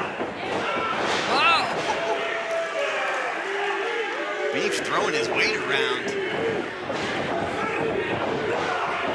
Whoa. Fulton just snatching Beef. Fulton's just so damn strong. Big fall away slam, but Beef on his feet. Sending Fulton to the outside and going along for the ride. Beef, a beast in and of himself.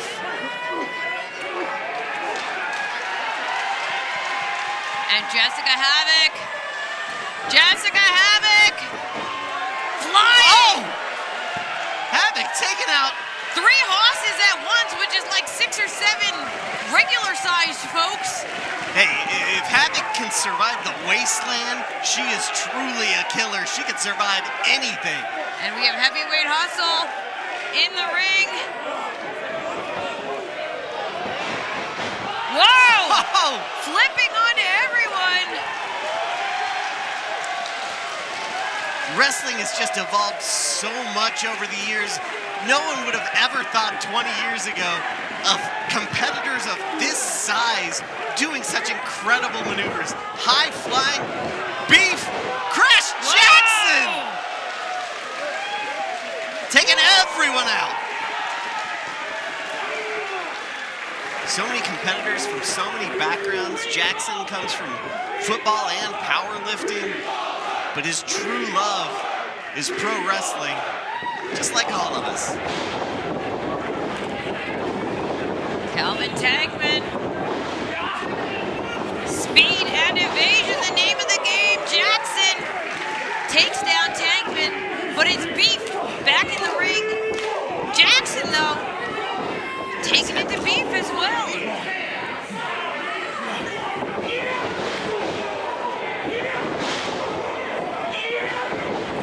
Jackson, a whole lot of dude. Whoa, Just low crossbody.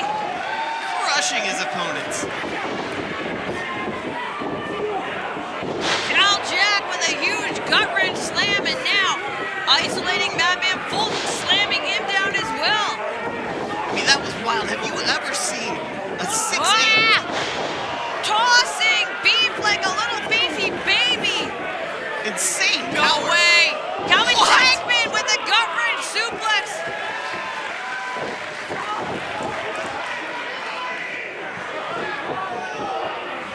Havoc, though, landing on her Wow. feet.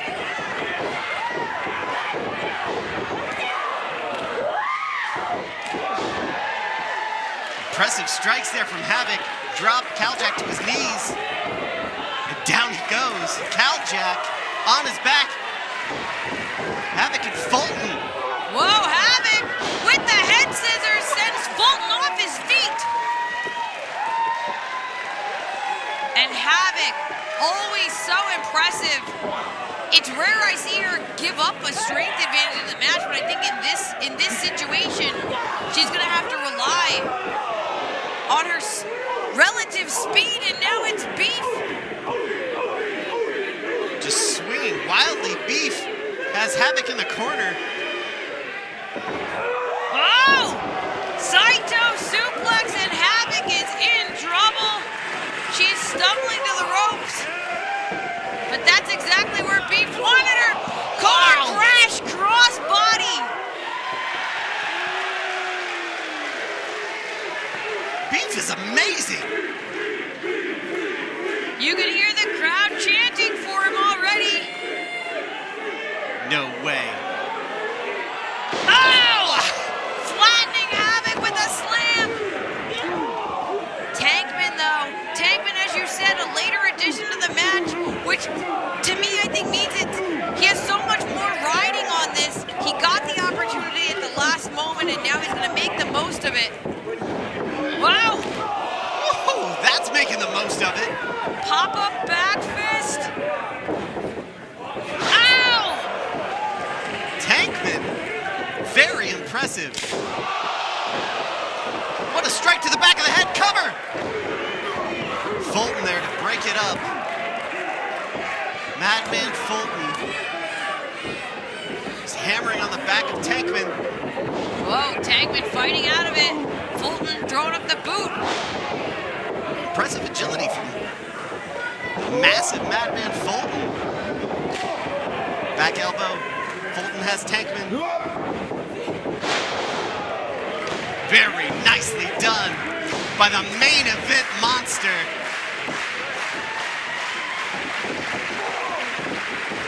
Fulton, corner to corner with these big avalanche splashes.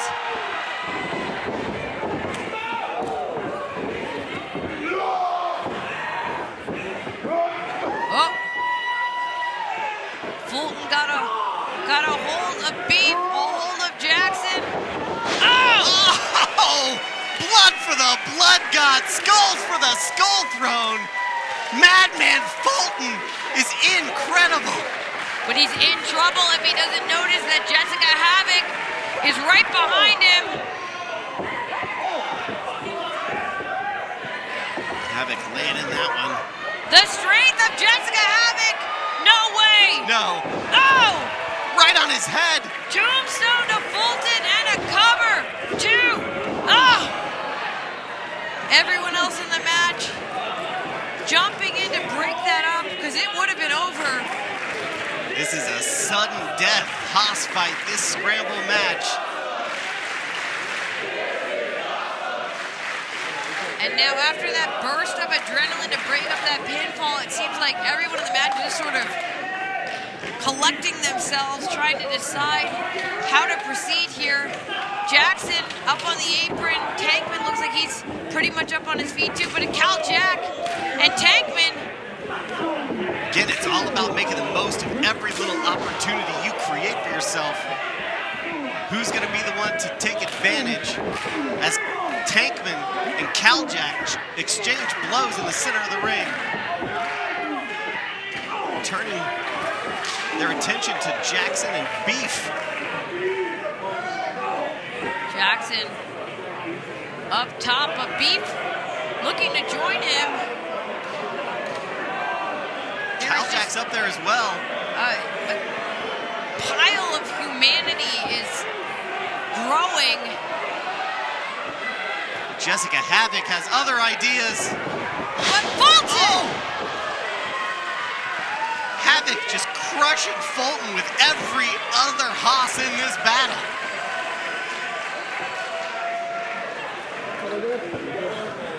And Jessica Havoc surveying the work that she has done, while Fulton throwing some wild shots, and Havoc, oh, just ate a boot to the face. What a shot from Caljack. Tankman with a headbutt. Beef, huge boot. Every Haas giving it their all. And now Jackson and Beef. You can hear the crowd very evenly split.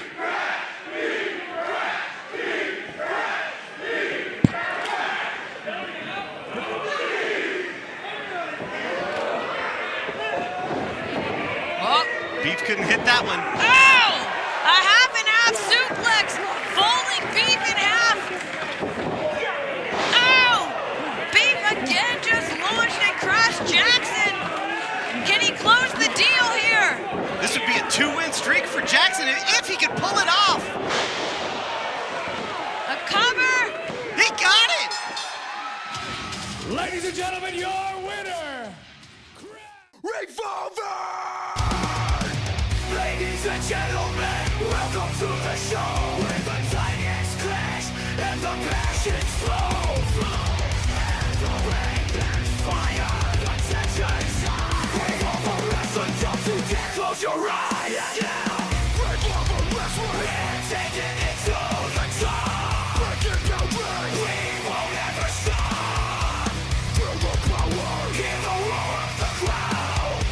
Revolver wrestling will make you shout it out loud.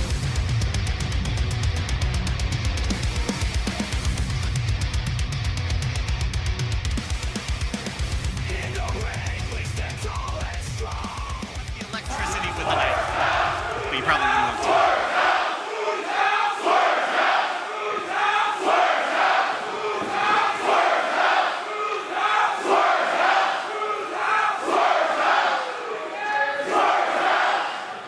Hashtag Swerve's House.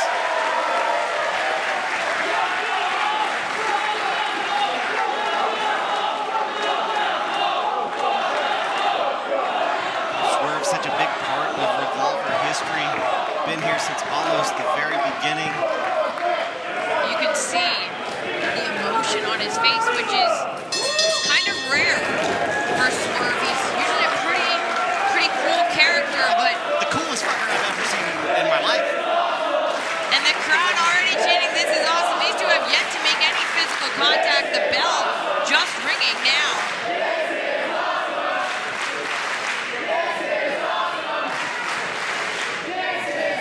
A little bit of discussion before this one gets started.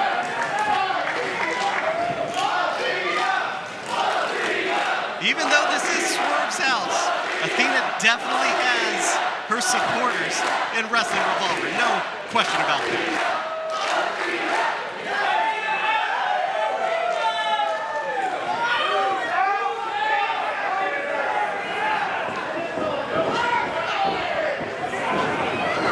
Oh, Athena with a quick pin. Almost ended it right there. Thought she could maybe get one over on Swerve, but Athena was just that close. Swerve taking it in stride. Unflappable is Swerve. Oh, Athena with that front chancery locked on. That's what I love about Wrestling Revolver. We just bring the best in the business together and put on incredible matches like this first time ever meeting.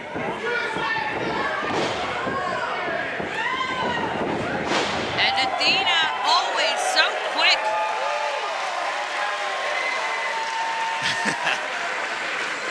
Out wrestling Swerve, and she knows just how great she is.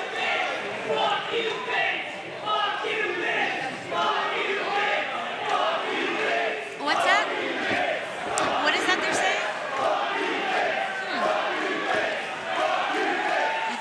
Athena hears them.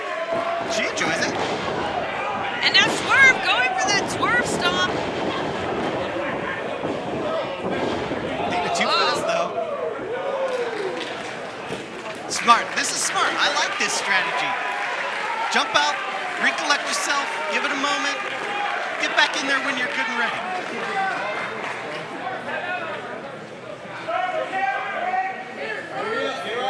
And having known both Athena and Swerve for many years, wrestled Athena personally, I don't know, maybe a dozen times. I've wrestled Swerve once as well in a tag team match. The one thing I can say that they both have in common is a determination always to steal the show. And we're seeing that already. And when you have that fierce determination to just outdo everybody else, you put those two mentalities in a ring together, this is electric. It can only be amazing.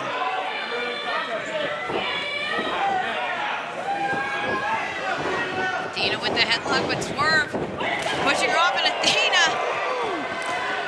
That one found its mark. Athena landing on her feet. Whoa! Cartwheeling it is a double knee drop. Nicely done. And now a cover by Athena, but barely a 1 count. Oh, and a slap. She suffers no hussies, does Athena. She's really making Swerve think about this. Athena. Oh!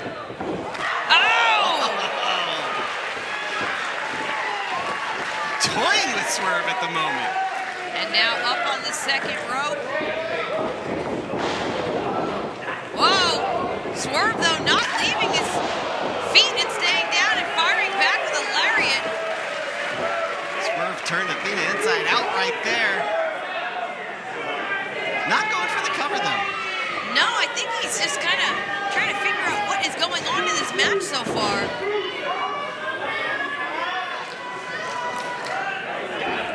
Oh! Coming off the second rope, absolutely brutal. And those shots that you don't see, Finally a cover here. those are the ones that hurt the most.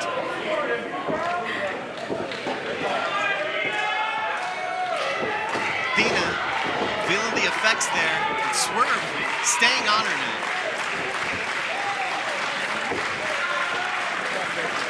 Swerve. Oh! A backbreaker, but using his own shoulder. Very innovative offense there from Swerve. And now going to work. Both feet into the lower back of Athena. He used as much of that count as possible before breaking away. Again, in my estimation, a very smart tactic. Following Athena to the outside is Swerve. Whoa. Athena trying to fight around, but Swerve instead launching her into the guardrails. Absolute brutality.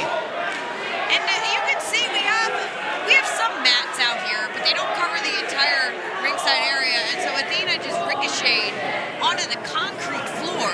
And those are just vinyl banners over steel guardrails that Athena was launched into. And now we have another door. Now Swerve, he pulled out one door that was not to his liking. He has pulled out a second door. Something is better about that one. I don't know, like I said, they just replicate.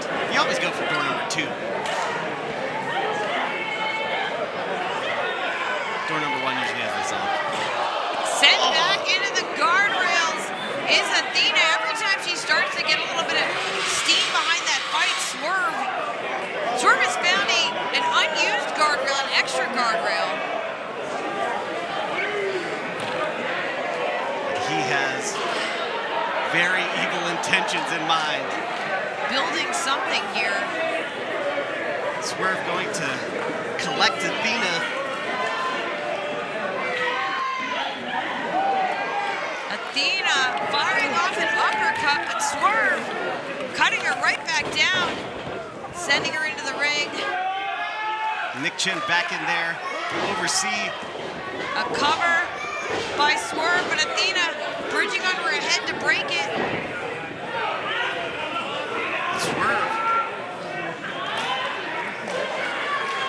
Got a submission locked on here. That he does, just wearing Athena down is Swerve. And Athena trying to fight up to her knees, but Swerve. Really reaching back. Yeah. Athena desperate. Could this do it? I don't think she's going to give up, but the ref is going to need to check this.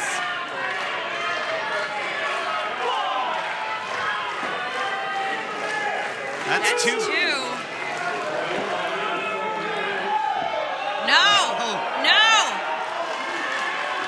You know perhaps better than anyone, Veda, that Athena is as tough as they come. It's going to take a lot more to defeat her tonight. And just last night, Athena went to war with Taya Valkyrie. She's still here. She's still fighting, as always. Sweeping the leg and planting Swerve into the mat. And Veda, you said it, that's what's so impressive to me. The schedules kept by today's professional wrestlers are so grueling. A normal human being could never in a million years. Swerve! Yeah, went to springboard in, but Athena saw it coming, caught it with a super kick. Great awareness from Athena. Laying that one in. Swerve misses. That does not. But you're right. You look at something like you look at your schedule and you see you have Swerve Strickland on Saturday. Maybe he'll take Friday off. Not Athena. Nope. Not at all. A true competitor in every sense of the word. And now she is bringing this fight to Swerve. Doubling him over. Was that a little low? Big knee, and now Athena hooking the neck. A neck breaker.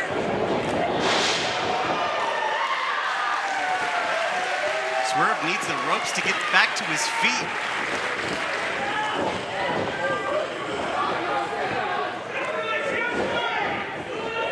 Oh, dropping Swerve to the outside, and the strength needed. Because Swerve is tall. He's very tall, and Athena, for as strong as she is not a tall individual to get him over the ropes like that. And now Athena flying, but caught. Caught by Swerve. But Swerve sent face first into the ring post. And now Athena back in control, sending Strickland back into the ring.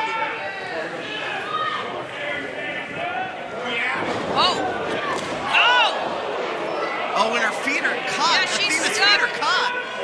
Finally able to free herself. Strickland, though. Swerve needs a little time to recover here. Yeah, he's trying to figure out what it's going to take to keep Athena down.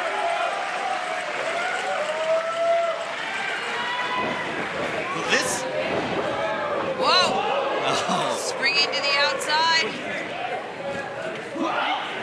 Athena, pop-up double knees. That would hurt. You can see it on Swerve's face as he's thrown back into the ring. And now Athena up on the top turnbuckle. Second rope code breaker. Swerve is stunned. Yeah, he's hurting here. Athena, Canadian Destroyer, into a cover. But Athena relentless, back on top of Swerve. Fighting to lock on a submission here, but instead elbowing the shoulders, the face. Great audible by Athena. Changing it up and switching sides so she can get the left arm. Trying to cinch on a crossface. I think she's got it. Swerve is trying to separate those hands, separate those fingers. This could be it. Athena could win this right here. Swerve is in serious trouble. Athena's fingers are locked. And Swerve trying to power his way. But no, Athena rolling all the way through. That submission is still cinched on. What tenacity from Athena, hanging on. Swerve struggling with everything he has.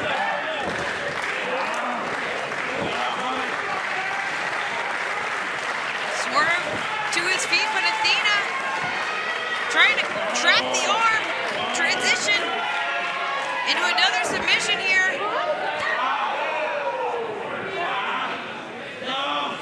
Athena just manipulating Swerve into whatever's. Oh, but Swerve ramming Athena into the top turnbuckle to finally break that octopus stretch. And Athena went head first into that buckle. Ringing somebody's bell is a great way to get them off your back. I gotta say, I don't think Swerve ever expected this in his house tonight at Wrestling Revolver. And now Athena, Swerve out of the way. Whoa. Oh! Athena planted, but Swerve. Oh, here he goes, up top. That Swerve, stop! That's gonna do it. That's gotta be it. Oh! What? Somehow, some way, the look on Swerve's face, it says it all. He has put away opponents all over the world with that top rope double stomp. And now Swerve is Taking off that wrist tape. You saw the look on Swerve's face when the fans here at Revolver started chanting Athena's name. He was none too pleased. This is his show. Yeah, it's Swerve's house.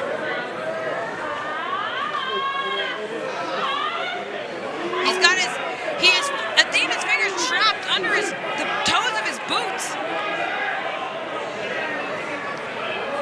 And now, if you remember, there's plunder aplenty on the outside here.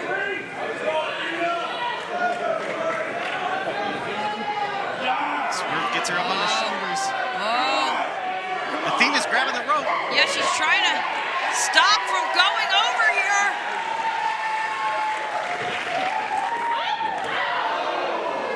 Athena clocks Swerve right in the face. Maybe Swerve is in trouble now. Ah! Oh my God! Sunset flip off the apron, sending Swerve almost through that metal guardrail. Hey, folks, if you've never felt one of these guardrails, you know, like a bike rack, which you chain a bicycle to, so strong that it can't be stolen. That's what Swerve's body just went through. Yeah, imagine going spine first into that sort of guardrail. That metal to your back, it just doesn't give. And now Athena in control. Athena ascending. Are we gonna see an O-face tonight? She hits it! Two!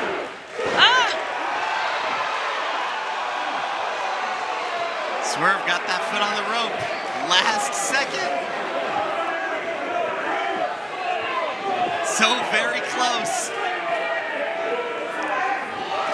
Well, don't argue with Chin. You got to stay on Swerve. Yeah, because Athena got all that O-face, but trying to make another cover, and I think it's not going to be enough. Three, no! Swerve keeps this one going. Grabbing at his jaw as Athena wonders how she can beat Swerve in his own house.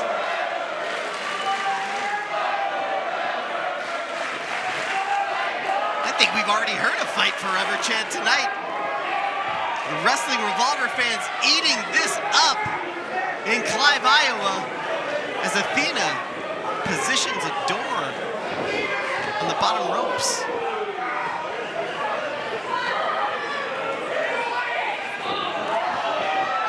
Athena, the aggressor here.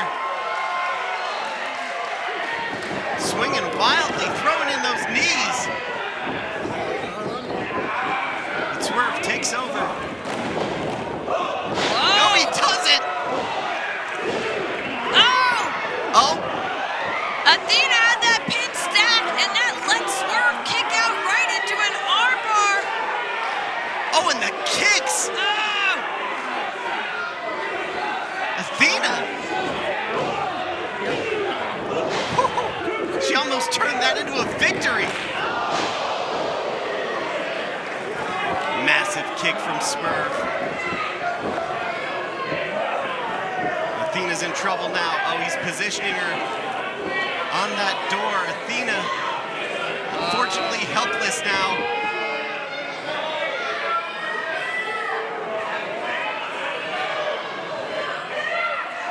Grabbing at the feet of Swerve. Swerve, stop! Through the door! Good night, Athena. 2. What? No way! And Swerve is just as shocked as we are. Absolutely impossible happenings are happening here tonight in Clive. Swerve is just apoplectic. He's throwing pieces of doors all around. Absolutely furious. I would not want to be on the receiving end of his wrath.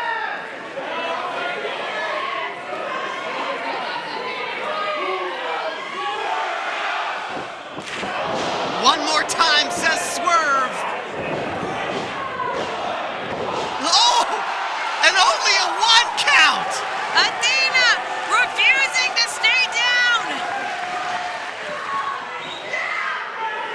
Swerve catches the slap.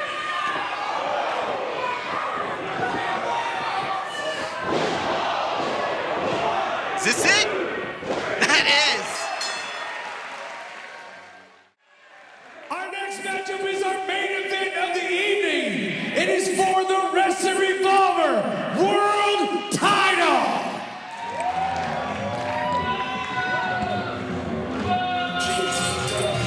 Introducing first, the challenger, weighing in at 188 pounds, from Providence, Rhode Island, the one, J.T. Dunn. This is his shot. JT Dunn has worked for years to reach the top in professional wrestling, and tonight, one man stands in his way, and that man is Swann.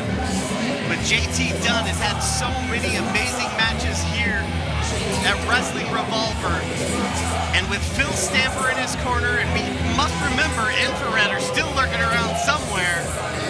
The unit sticks together, the unit supports one another. Yeah, it seemed like earlier. Revolver! Ladies and gentlemen, welcome to the show where the titans clash and the passions flow. And the rain and fire. JT Dunn know exactly what he thinks of him. Probably could send that towards Phil Stamper's way as well. Yeah, I mean, and you know, honestly, he has every reason to. Stamper got very involved in that ladder match, and you know, the unit definitely let Swann know what they thought of him after Swann's victory. But tonight, it's all about that Revolver World Championship. Will it be Swann? Will it be JT Dunn? We're gonna find out in mere moments. And Dunn here, all business, squaring up, ready to go. Dunn loves throwing hands and elbows as well. Oh! Swann getting in the first shots. What a way to start things off. And Dunn already has to take some time to regain his composure. Yeah, the champion not letting the challenger get even an opening advantage whatsoever. Yeah, Dunn tied up in those guardrails. Defenseless against that chop from Swann. And Swann sends him into the rails again.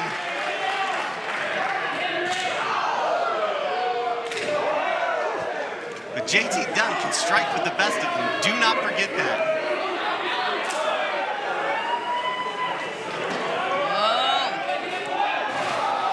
I thought JT Dunn was going into the guardrails. Instead, he was launched over the guardrails. Tried to catch himself, tried to land on his feet, but JT Dunn just got chucked by Swann. Rich Swann now going after him. Oh! Chair to the head. And Chin, of course, our official here, being a little bit lenient, letting things go a little bit because we want to see a definitive winner in tonight's championship matchup. Final championship matchup. We've had many. And where are we going here? We are out amongst the fans near the risers here. Camera's trying to follow all of the action. We're losing some coverage here. We can hear what's happening. They're over by one of the merchandise tables, sort of near the concession stands. Oh! Well, now Swann is taken to the air. Launching his body into the air and landing on Dunn. Swann looks to be dragging Dunn maybe back to the ring, or at least somewhere else. They're heading over to the other side of the arena, but maybe not quite back into the ring. No, it looks not like yet. Looks like Swann is content at this moment to fight JT Dunn amongst the fans at Revolver. Oh, but Dunn has turned it around. Chopping Swann off a chair now. And that one hurt. Like I said, JT Dunn, one hell of a striker, just lays in that one knife edge chop to Swann's chest. And Swann really felt it, and he felt that too. JT Dunn in control now. Taking the time to let everyone here in Clive know that he intends to leave with the championship tonight. And just tossing Swann back into the ring, or into the ringside area. And JT Dunn may well walk away with the championship, but I'm not sure after a kick like that right to the mush. Yeah, this might have been what Swann needed to turn things back around, but again, at this ringside area, there's a concrete floor, there's the guardrails, and more chairs. You can see the look of concern on Stamper's face as he scurries away. Dunn sat in the corner.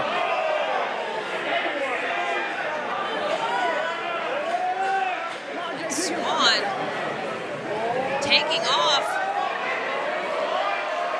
Swann looks like going all the way around the ring. Oh! Running boot with all the momentum. And Dunn is down again. Swann in control, and you know, Swann, always a crowd pleaser. Asking what the fans here in Iowa want, and they want more.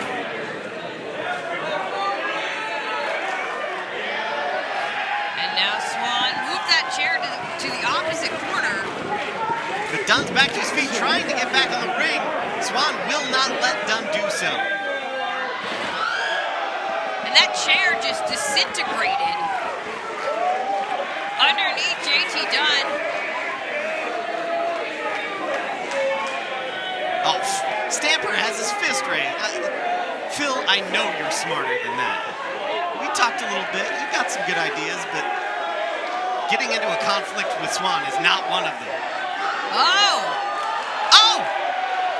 Swann making a little unit sandwich in the corner. And he's going around again.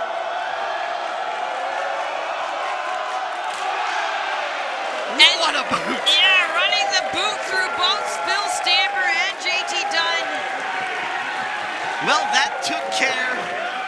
of Swann's stamper problem. Now all he has to do is focus on JT Dunn. Yeah, it might be about time to get JT Dunn back into the ring. But Swann justifiably taking the time to bask in it out here amongst the crowd. He does feed off their energy like some sort of energy vampire, but he's no Colin Robinson. This guy is a true champion and just smacks JT Dunn right on the ass.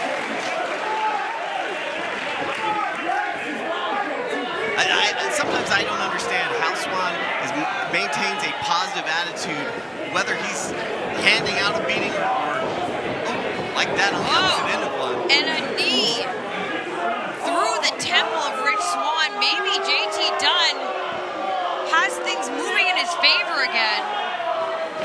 Knees are deadly weapons, as are his elbows. Dunn trained by Chris Hero, mentored by Chris Hero, one of the hardest hitters in the game. Doesn't care for those anti-unit checks. Yeah, and Swann slingshotting in a sunset flip, but Dunn rolling through. Oh! Huge lariat. Levels Rich Swann. Swann went down hard after that one. Pain etched across his face as Nick Chin checks on him. But Dunn, you'll notice is not exactly swift on making those covers. It seems like every time he manages to get some momentum going, he pauses and kind of just like the crowd maybe gets a little shaken up, but distracted. I don't know what the right word for it is, but he's not as focused, I think, as he needs to be. And that could go back to earlier tonight. We saw him come out to celebrate with infrared. Maybe a little lapse in concentration there. Now time will tell because Dunn is in control right now. Does he have some blood coming up on his chest as well? It looks that way, yeah.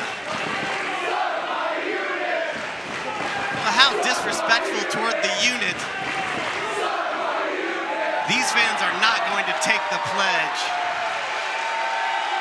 But like I said, I talked to Phil. He's got some interesting ideas. Oh, and now Swann. Rushing right back in. There was one of those elbows of JT Dunn. Yeah, Swann ate that one. And it just put an immediate halt to his momentum. But you're right, man. Dunn seems very deliberate in his approach to this match. Now going to work, just grinding down Rich Swann. Just clubbing Swann across the face. Dunn taking a bow. Not too appreciated here by the Revolver fans.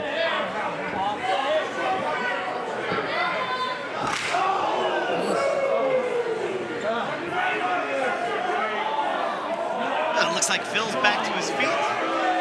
Pretty resilient little ball dude. Block. Whoa! Sweeps the leg. Swann got Dunn in the face with both feet. And a variation of a tiger feint kick by Rich Swann, and now Swann is feeling it. Oh! JT Dunn swiping that cannonball away. Using Swann's own momentum against him. Good thinking by Dunn. That's the thing. Every time we think he's distracted, every time we think Dunn has, some sort of other thing on his mind, he turns the tables on us and shows us how focused he is on the task at hand, and that is winning Revolver Gold. Yeah, and he's always got Phil Stamper on the outside, I'm sure, directing traffic. But this right here, this is what could be the difference maker, Yeah, taking the time to taunt these people to react to their now, if disrespectful JT chants. Dunn pulls it out, if he becomes the champion tonight, that will make that victory so much sweeter for him. But he's got to do it first. That's a very good thought. Back suplex on the apron. It looks like Swann might be bleeding from the mouth. I think you're right there, yeah. That's always worrisome. You don't know, is it a tooth, a tongue, internal? So many variables there. Dunn takes control of the ankle. Yeah, going for a half crab here, and Swann. Yeah, that blood in Swann's beard is very disconcerting. And it looks like Dunn, although he's wrenching on that half crab, Swann's still able to make it to the ropes. Swann was desperate, but he got there. Dunn forced to break the hold. God, did you see the blood fly off Swann? The impact of that kick, and what a knee right to the side of the face.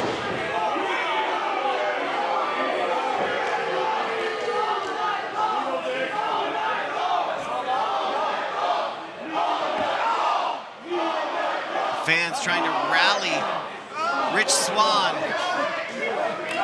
And Swann fighting from underneath, but the key word there is fighting. Not going to give up. I don't think Swann would ever give up. But Dunn just laying in those shots. And they take their toll.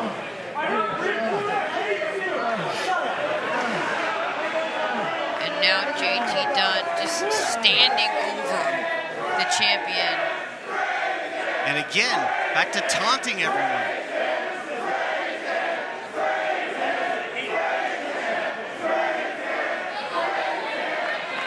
That's not a spray tan, that's all natural. Right? Nevertheless. Dunn back to work. Isolating Swann in the corner.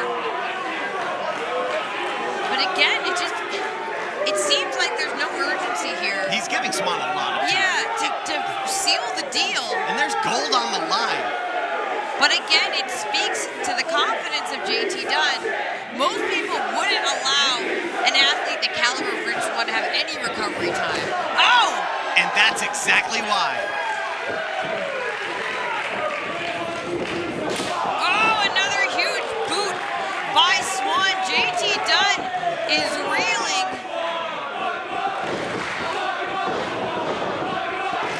Swann! Is he going to be able to turn the tide here? So much fight in this man.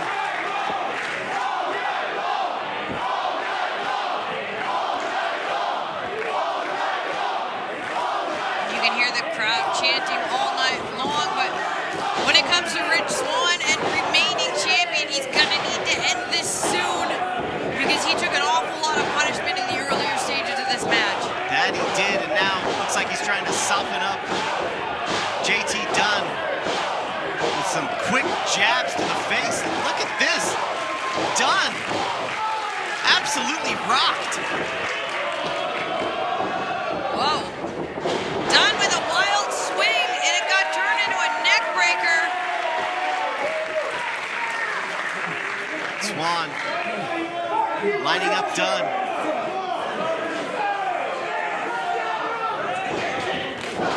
Oh, nicely done. Right in Dunn's face.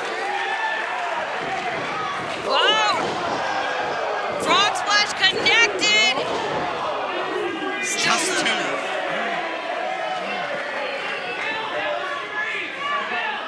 Dunn with hand over his face. Maybe now realizing he shouldn't have taunted the crowd so much. Maybe that urgency coming through with Dunn now that he is in trouble. But Swann perching himself on the second rope. Swann! Oh, but Dunn ducking out of the way. Throws up a boot, and now it's Dunn on the second, but Swann cutting him off. Absolutely beautiful. Here's the cover. Oh! Just two. JT Dunn somehow still in this one. Dunn kicking out, but he's not exactly springing back up to his feet anymore. Very true.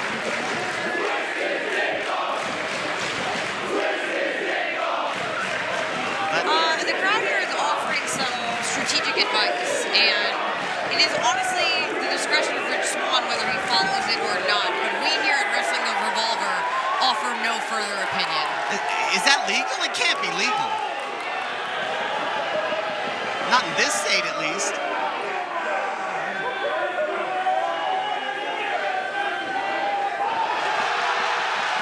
He's gonna do it.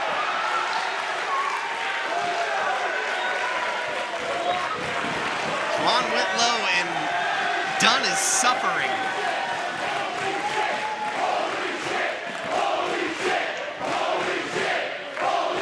The fans love it, but maybe is that really the action of a champion to try to twist someone's, off? Now Swann with Dunn on the shoulders, but Dunn, oh, but Swann managed to turn it into a cross-body press. Great reversal there from Swann. So innovative, always, is Rich Swann, but now he got caught. Ooh. Sent into that second turnbuckle, and Dunn with an X Factor, a cover. Not this time. You can see Phil Stamper in the background getting more and more nervous. JT Dunn checking to make sure. Is this like a got your nose sort of situation? It could be, yeah. But to that point, it seems like they're still remaining the Rockstar, or pardon me, the Revolver fans. They're shaking him. They're living in Dunn's head. I mean, Dunn nearly got a 3 count with that X Factor, and rather than immediately transition into something else, he spent the past 30 seconds or so just interacting with these fans who just hate him and everything about the unit. And now Dunn going back to the leg, maybe trying to get that half crab back on, but Swann fighting it, refusing to be turned over. And laying in those kicks. Swann probably... Oh, what? Did he get him in the mouth? JT Dunn with some kicks of his own. Dunn! Dumps Swann right on his head. A cover! No! Swann stays alive for the moment.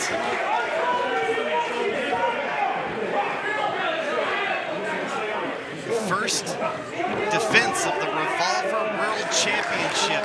Well, and tonight already we saw one championship reign, the tag titles, come to an end. The American Wolves, they lost in their very first defense. Plus we saw Trey Miguel secure the Remix Championship to add to his X Division Championship. Will Dunn be so fortunate? Will Swann retain? Thinks that you're better than me. Dunn just taunting Swann at this point. Whoa. Swann's actions speak louder than words. Yeah, Rich Swann still unloading, but Dunn giving it right back. Massive hits.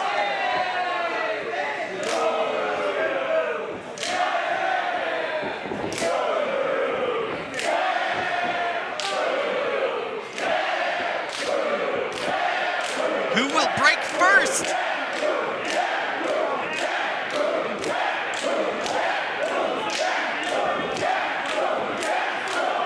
This is just vicious.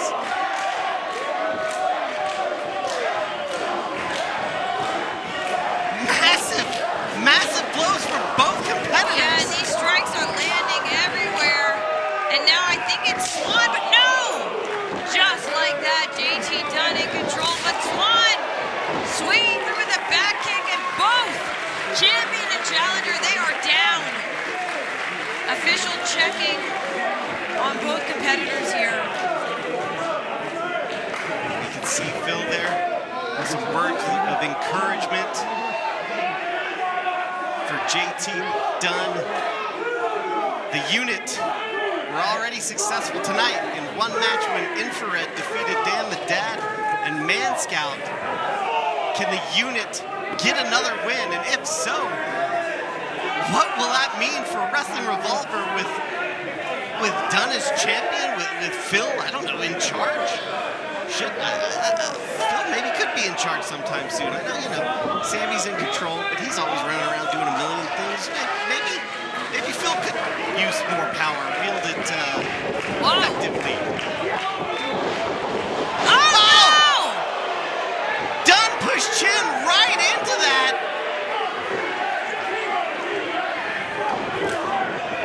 Nick Chin is down and out. JT Dunn.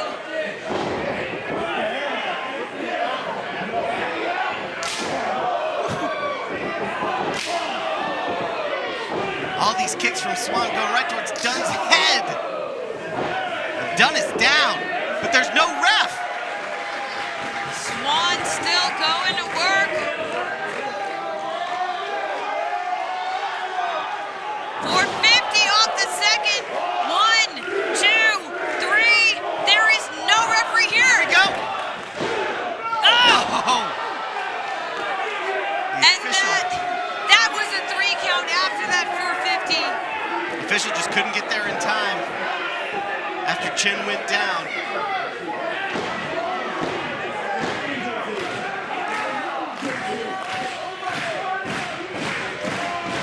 This match ain't over yet.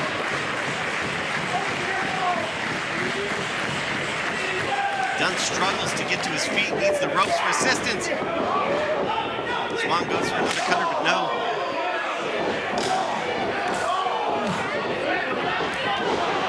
Oh, death by elbow to the other official. That's 2 refs down. There it is.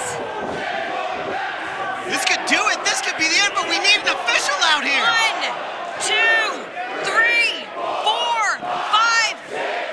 Rich Swann has retained his championship. We need another official right now.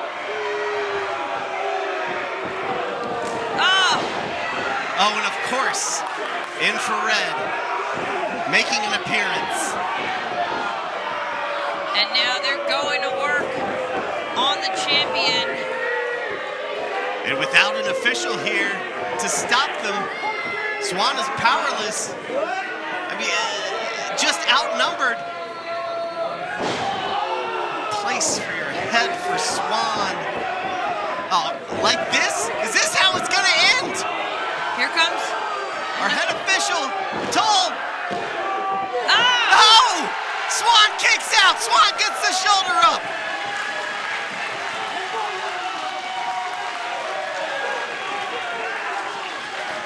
JT Dunn absolutely flabbergasted. As are the rest of the unit. And now we have another thus far unscathed referee in the ring. This could end at any moment if either JT Dunn or Rich Swann is able to capitalize.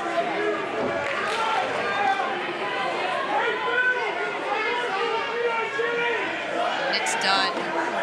He's loading up that elbow. All he needs is for Swann to get to his feet, and this championship is as good as Dunn's. No! Oh! Swann saw it coming. Takes out Matrix, takes out James. Taking out the entire unit, but wait, JT Dunn. Oh, no! Roll up and no. There's the elbow.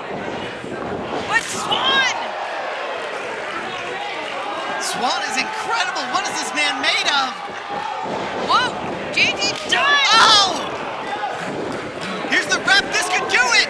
1, 2, 3. He got him! Oh! JT Dunn! The winner of the match and the new Wrestling Revolver World Champion, the one, JT Dunn! The unit did it, Beta! The unit did it! JT Dunn is Revolver World Champion! Phil is so happy! What a night! Only the 5th Revolver Champion in history! After running through 2 officials, the very liberal interference of Infrared,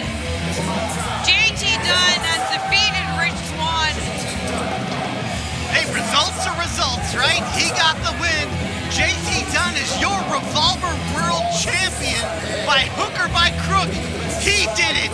The unit did it. Rich Swann is defeated, and JT Dunn is the one. This is wrestling for our generation, by our generation. This is Wrestling Revolver! Ladies and gentlemen, welcome to the show. Where the titans clash and the passions flow.